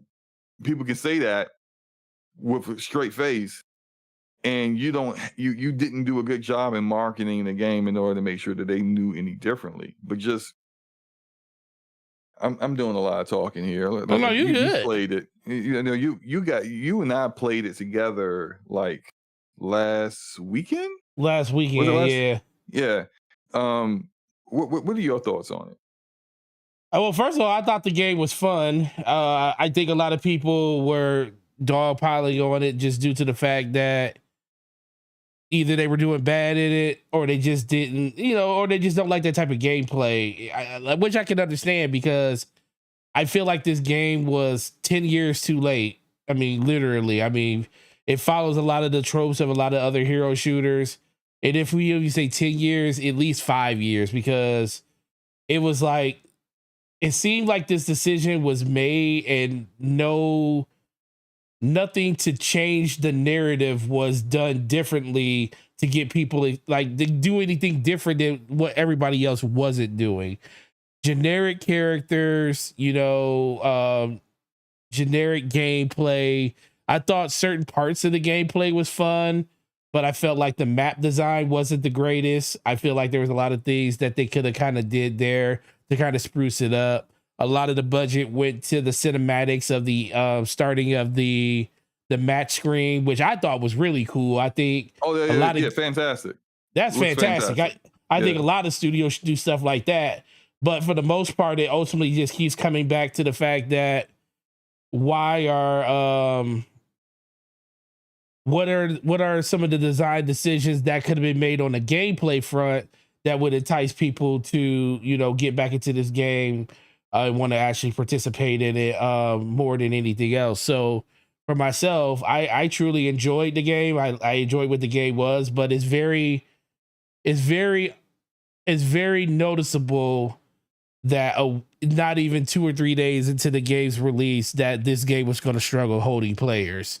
Like when me and you were playing that first weekend after it came out, the first thing I said is, yo, are we playing in PlayStation lobbies? Are we playing in PC? Because PC ain't got no players on it right now. Yeah, and we kept seeing the same players over and over again. Yep, same players over and over again. You wouldn't see, it's not like you were playing against the exact same team each time, but you would do a match, and then like in the next match, like 2 or 3 of the people that were in the previous match are in that match, and then in the next match you may see the other 2 people that you saw in the match 2 matches back, and it's just like, I mean, it's just kind of recycling. And this is why like the idea that like some of these guys out here that love the cap for a platform kept saying about like, oh, look at this, I'm in have a match immediately. I'm like, that's not how this works. Like, the algorithms these developers put together to make sure that you get into matches quickly has nothing to do with how big the community is. Sure, you need to have like more than 10 people to make sure that you got like Right. enough people to fill one match, but how they work. I mean, like the same thing happened to Halo Infinite. Halo Infinite had a fraction of the size of the community they once had at launch. We never had issue getting into matches. It was always fast. It's about how the algorithm is developed and how by the actual developers to make sure they get you into matches quickly. That is good and that's great. But the problem isn't that you got in and out of matches, therefore like the community isn't as small as people says it is. It absolutely is that small because you're one person. And just because you getting into in and out of matches doesn't mean that like there are thousands upon thousands, hundreds of thousands of players playing the game. That's just not how this works. And so, I mean, I'm not going to say I told you so about this, and y'all know I love to say I told you so. I really do. I love to remind people when I said something was going to happen. But everyone said this was going to fail, so it's just like there's nothing to be. It's like getting a payout on the class action lawsuit. Like enjoy your $6, but you know you were wronged with like 5 other million people. So what?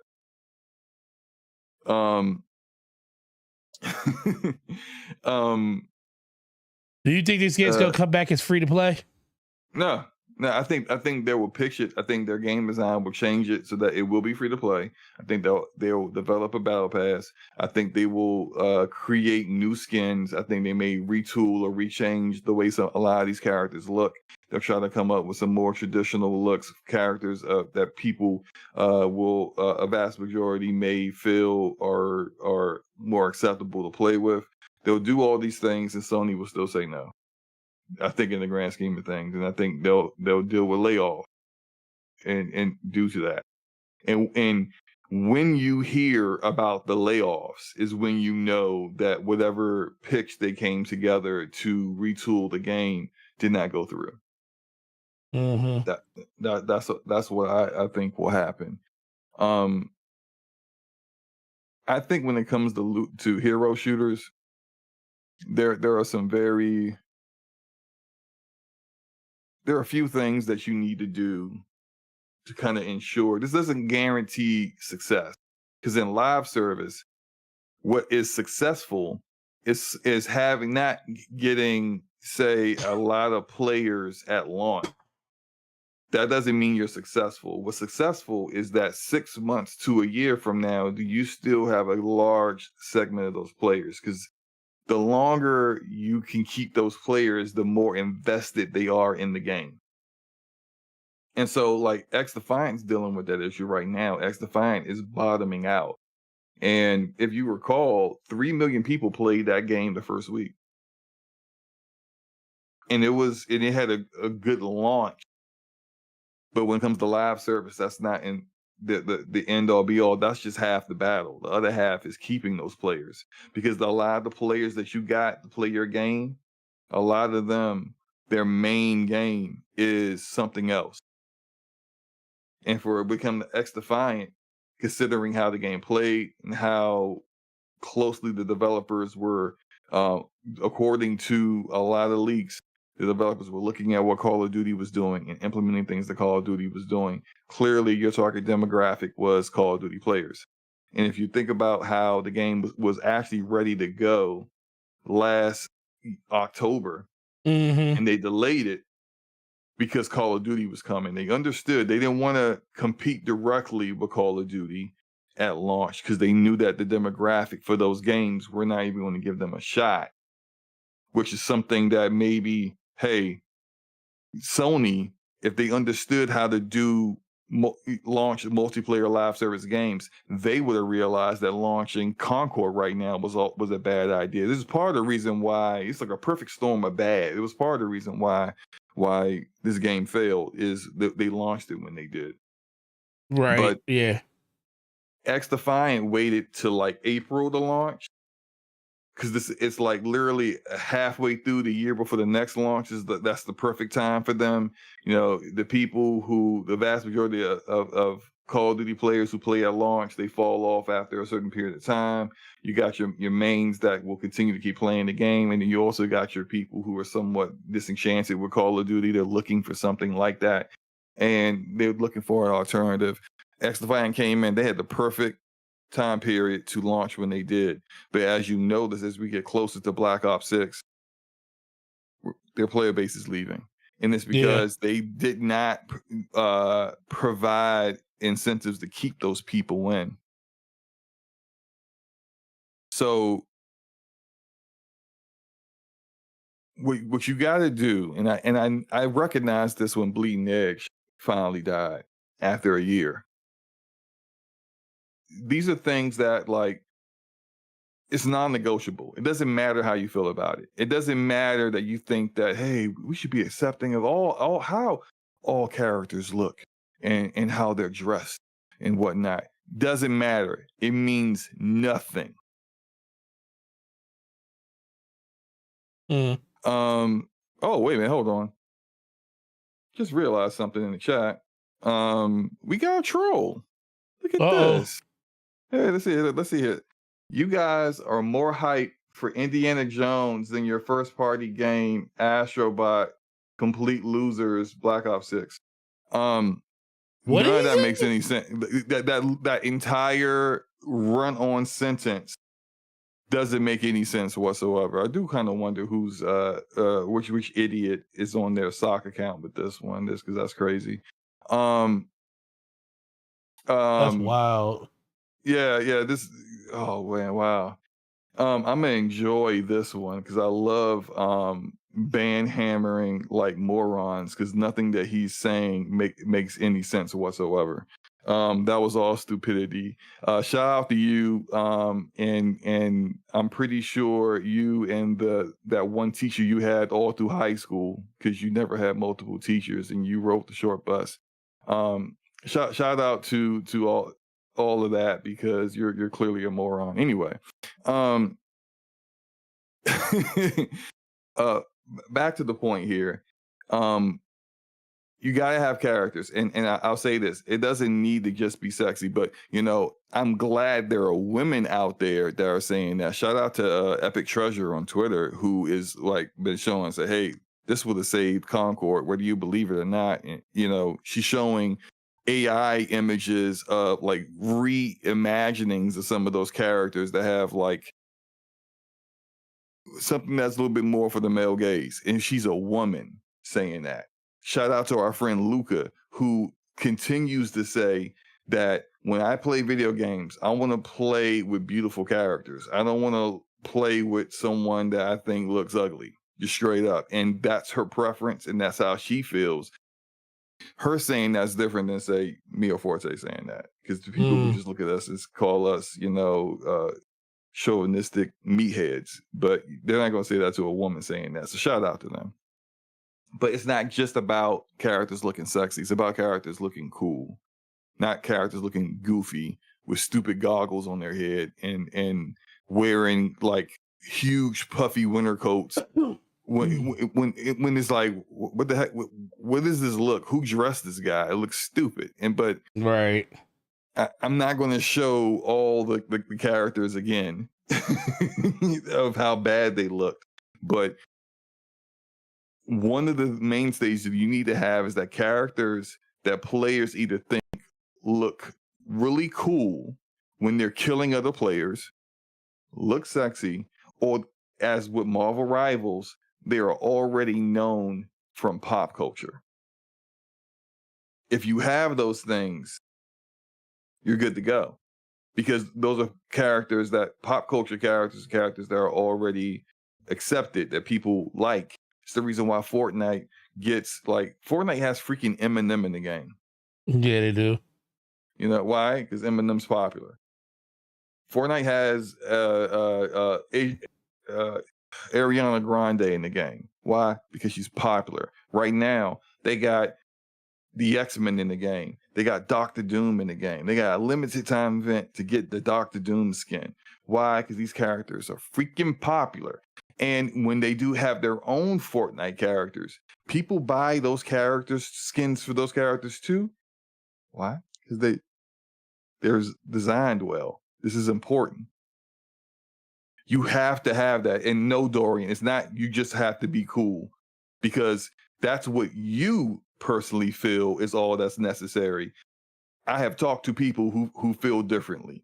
Multiple people who are like, they want to play with sexy characters. They want to play with beautiful characters. You can't ignore people's preferences because they're not your own, which is the biggest issue that I've seen from big time influencers in the gaming space trying to shame other people, showing a lot of hypocrisy, because apparently now they care about the devs and their devs' livelihood, and think about the devs about Concord, but they didn't think about the devs when those same people were gleefully trying to kill Hogwarts Legacy. Oh, don't care about Portkey Studios, but they want to care about Firewall Games because they know people there. Like, shout out to y'all hypocrites. Y'all know who y'all are. But it's about, you're not going to shame people for liking what they like. It's just not going to work. Shame isn't going to get someone to play your game or the game that you're capping for. It's just that none of that stuff works that way. You got to have well-defined roles with DPS, tank, and support. The three key pillars to a hero shooter. You need a tank, you need support, you need DPS. Those roles need to be well-defined in how that character fulfills that role. They can't, it doesn't mean that like a support character that's a healer can't do damage or can't get kills, but they need to be very like designed in a way where it's how to do that, how to get those heals, how they heal their team is done in a unique way, different from other characters, and it actually works.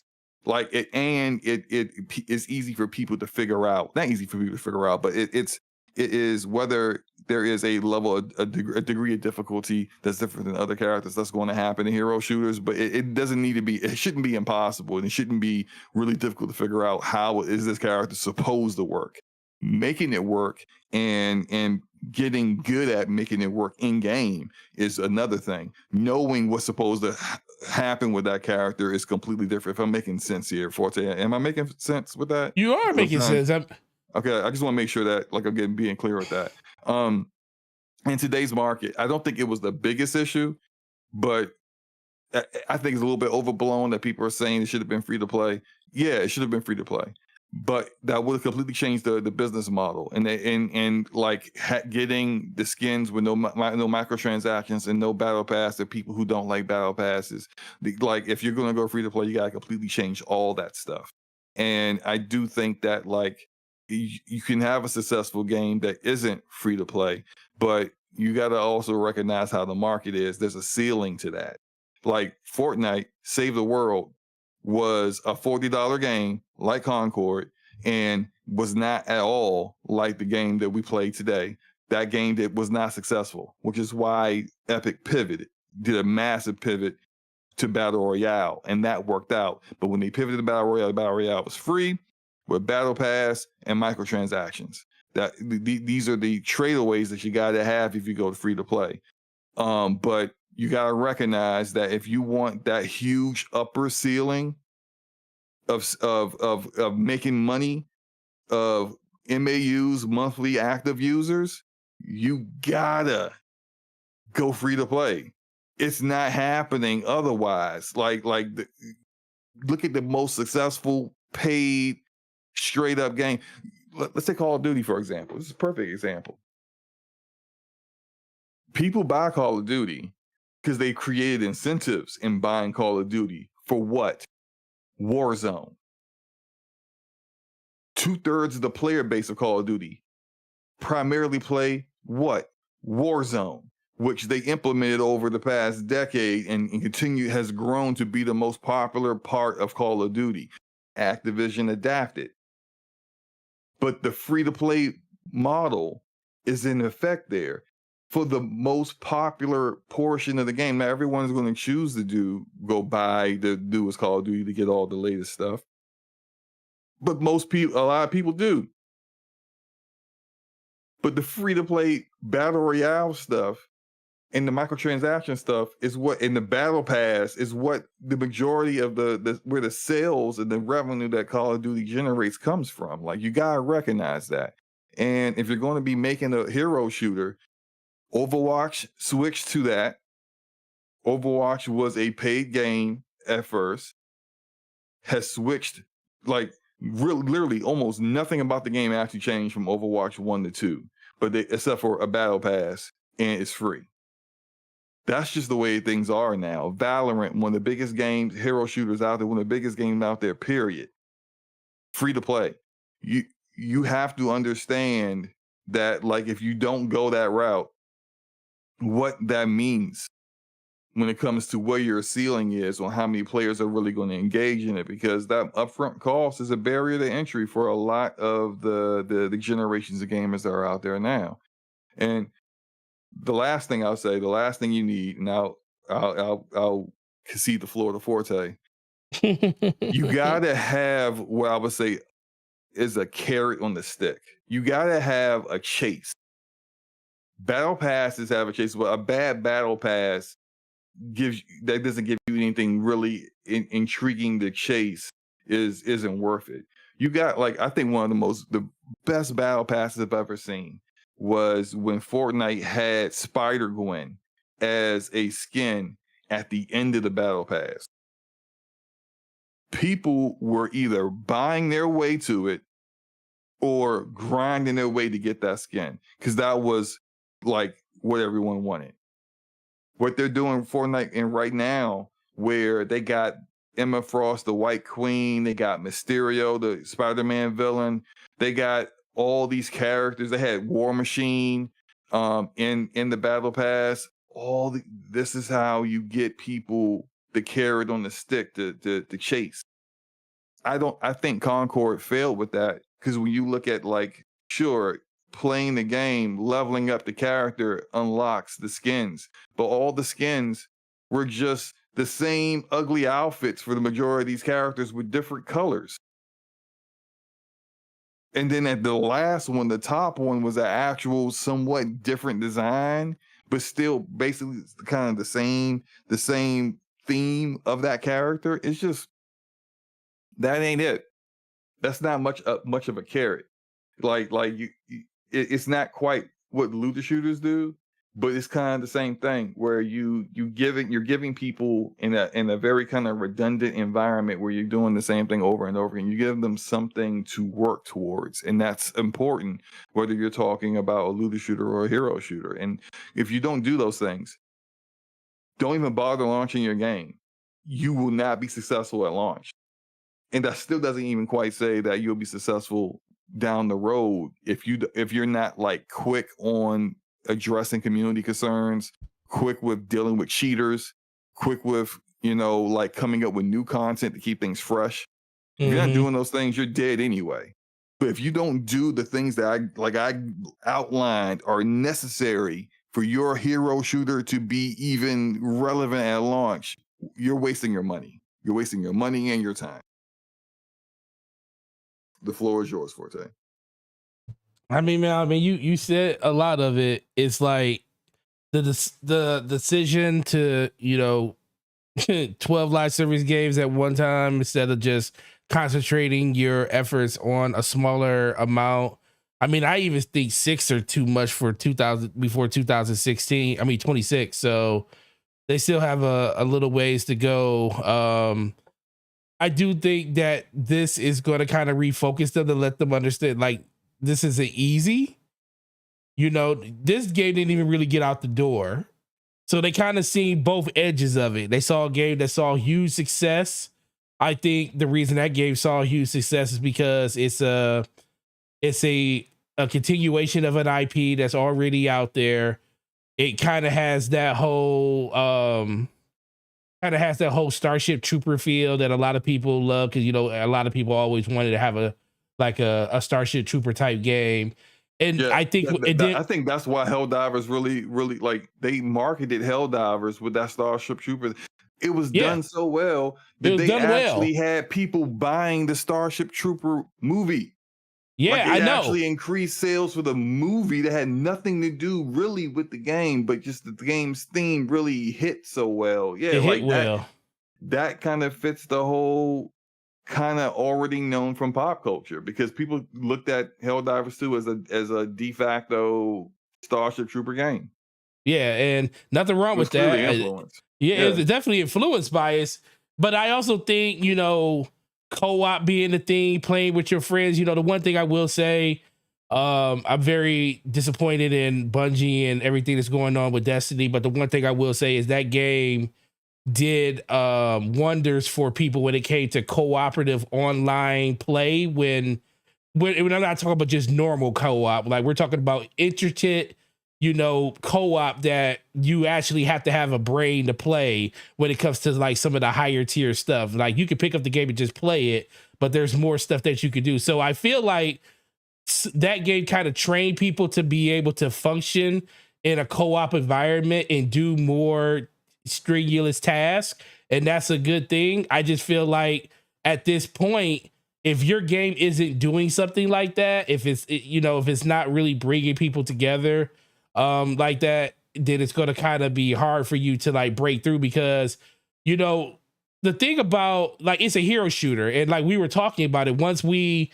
got people that decided to want to play as a team and team shoot, we started playing better in the last 2 to 3 games. But everybody look, wants. man. I mean, I ain't trying to get on my Kobe, but I was always playing good. Well, I'm It's not talking just about you. the people that we got was just like, what are you Yeah, doing? they were Like, do you even all know how to play this character? What do you like? But that's I think right. that's the mainstay of hero shooters. Period. You'll see someone playing a character that's just like, bro, what the freak are you? That is not how that character plays. Or they're playing with a character that you normally play with, and since you're not playing like they would play with it, they kind of grief you and stuff. So Right. it's a lot of different balancing that comes to what hero shooters are, but I just think that 2024. I know Bungie's making a hero shooter. That's what the Gummy Bears game is supposedly.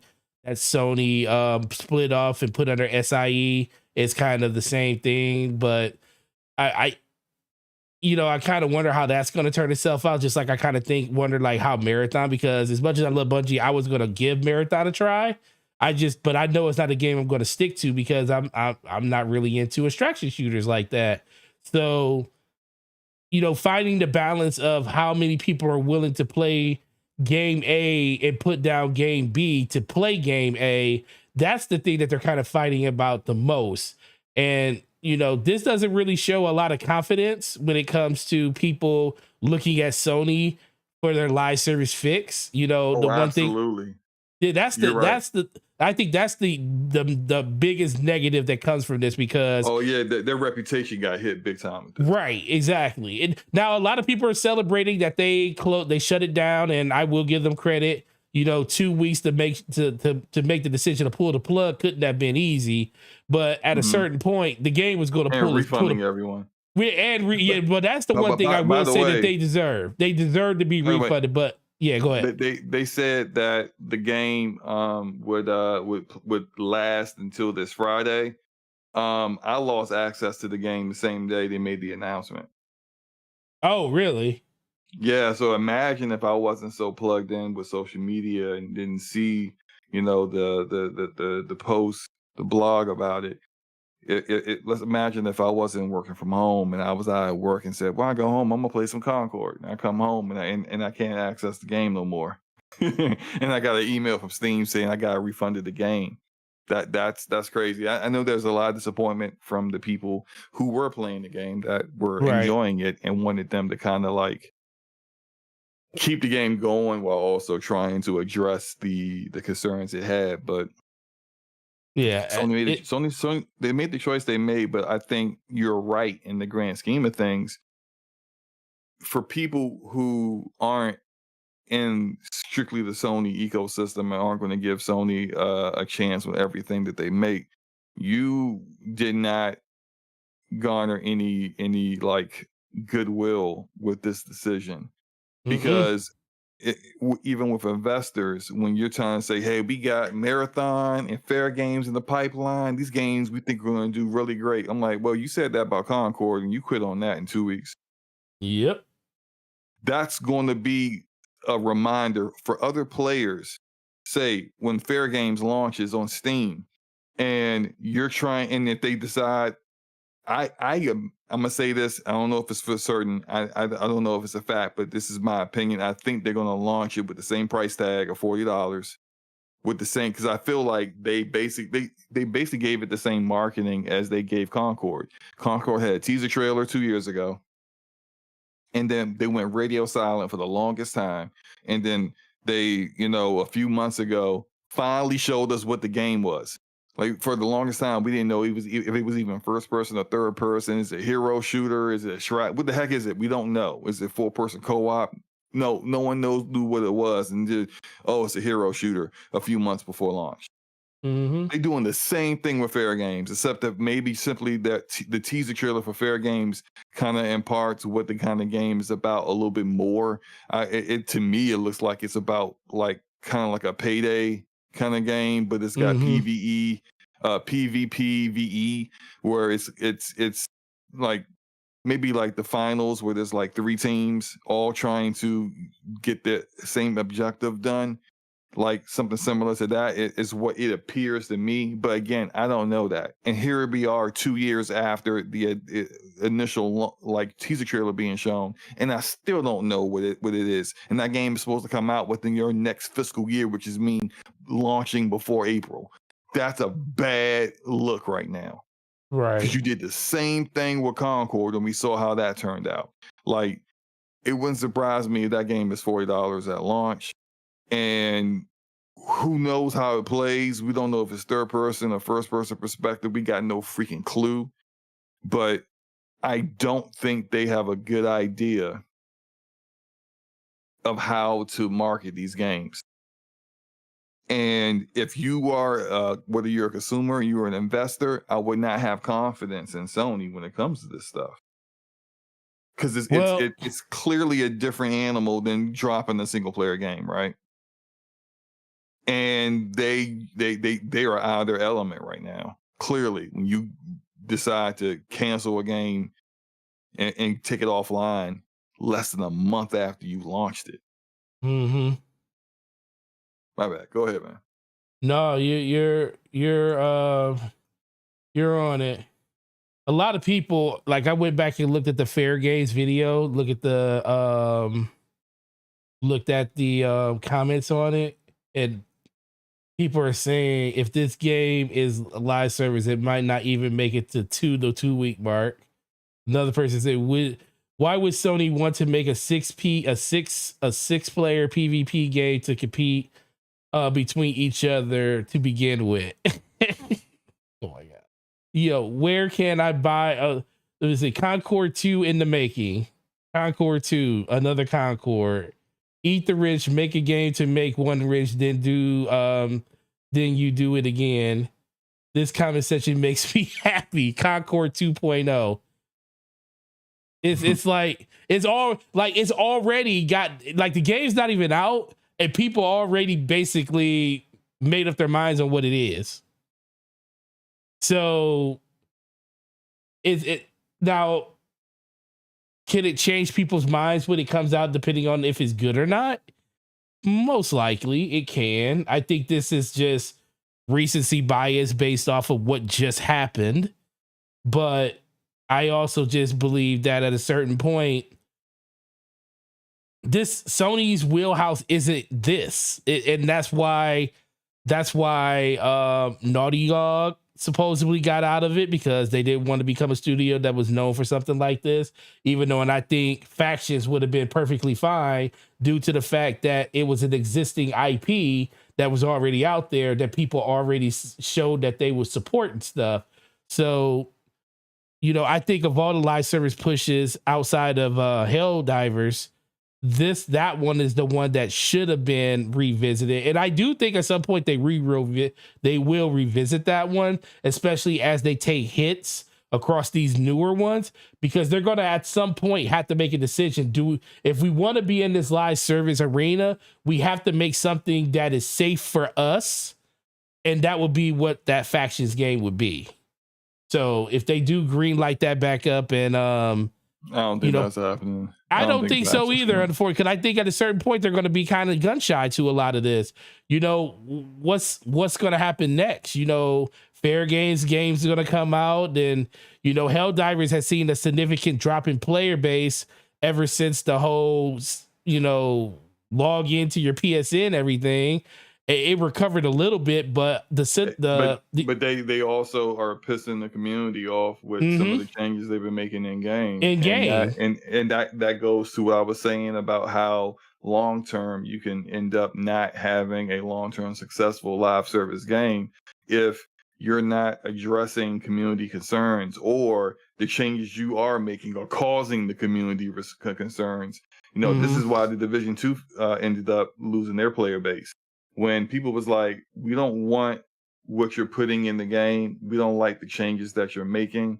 I specifically remember the first time I saw that happen with Division 2, because people like to play, it's a looter shooter. So how you want to play the game is you want the kind of freedom to build your character. However, but at launch, the only really viable builds were the straight just guns builds. You have all these skills, turrets, drones, sticky bombs, all these other things, and in the original the Division first game, you could make a build that was all skill power, and you could be a glass cannon if you wanted, or you could be a tank and just tank damage. You could build your Division agent however you wanted, but you couldn't do that initially at the start of Division 2.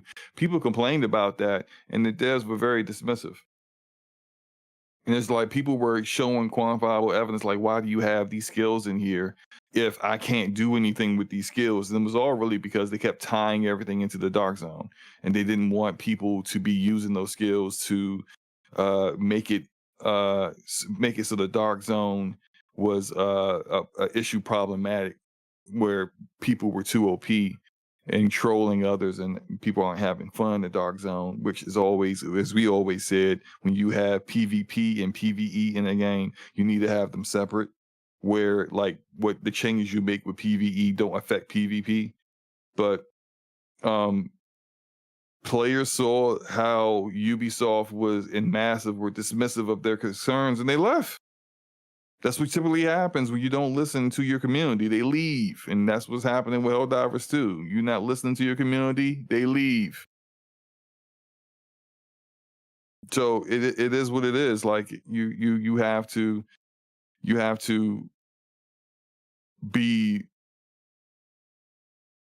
show empathy to your community when they the ones that spent money and spending their time on your game, right?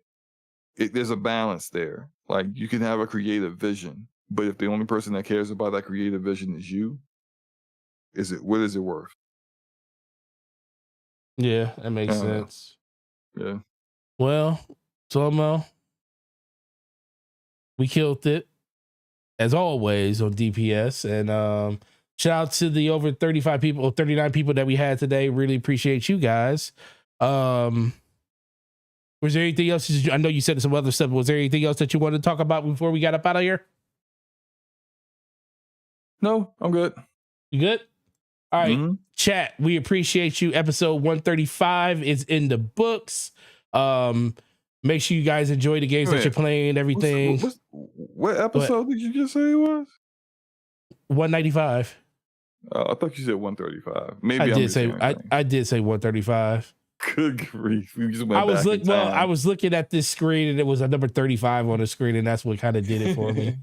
But yeah, 195 is up. Slow-Mo, let everybody know what you got going on your channel, what they can find you, and what the future looks like. Still focusing on content for Dragon Age, the Veilguard, and the First Descendant. I'm going to do a build video for Bunny. The build's basically just the main way that people use Bunny, which is farming for materials and looking at her butt to build stuff. Yeah, that too. But I'm not. That's that's Do not you what have I your care about. FOV But turned up real low so you can like be as close to it as possible? again, that's not what I care about, Forte. So the answer is no. I bet you got But that yeah, nice looking skin though. the one, no, I don't have that because that's the skin for Ultimate Bunny, which I don't have. And this Oh this yeah, is you did say that. part of the reason why I wanted to do this build like this is that like I wanted to do a build that wasn't focused on Ultimate Bunny because a lot of the builds that are out there are builds for Ultimate Bunny, and a lot of them focus around using the Transcendent mod for her called Super Conductor, The which one where is she moves real fast and yeah. well, I mean, that's the skill that where she moves real fast. But Superconductor is really good with that, as well as some other mods that you can use to kind of um, uh, build more towards that. But that's how she's played primarily. But I got a build that is really good. I'm finally at a place where I said, "This is it. I'm not touching this character any further. I'm going to move on to min max and my other descendants now." So I'll do a build video on that, and then I'm going to do a video, more of like an update video on Dragon Age the Veilguard, and then start my new playthrough for the Dragon Age series. I'm gonna start with Origins, and then play through all of them all the way up until I complete Inquisition before October 31st when Veilguard launches. So just look out for that. I'm doing that all on my the slow mo backslap channel. Lunchtime with slow mo. I wanted to do it this week, but I was really busy with work. Maybe I'll do it tomorrow if I have the time. But lunchtime with slow mo on DPS will be back. If not tomorrow, this weekend or next week or something. But look out for one of those soon. Aramis says no Haley. I want Haley. I'm not spending $20 for Haley. So, especially when I already got like 7 descendants and I've only really completed the build on one of them, I got enough like work to do in the game instead of adding another character that ain't going nowhere. So I'll get Haley. I'll either build up to get all the materials to unlock Haley, or I'm not spending the money on her basically. I'm not. Right.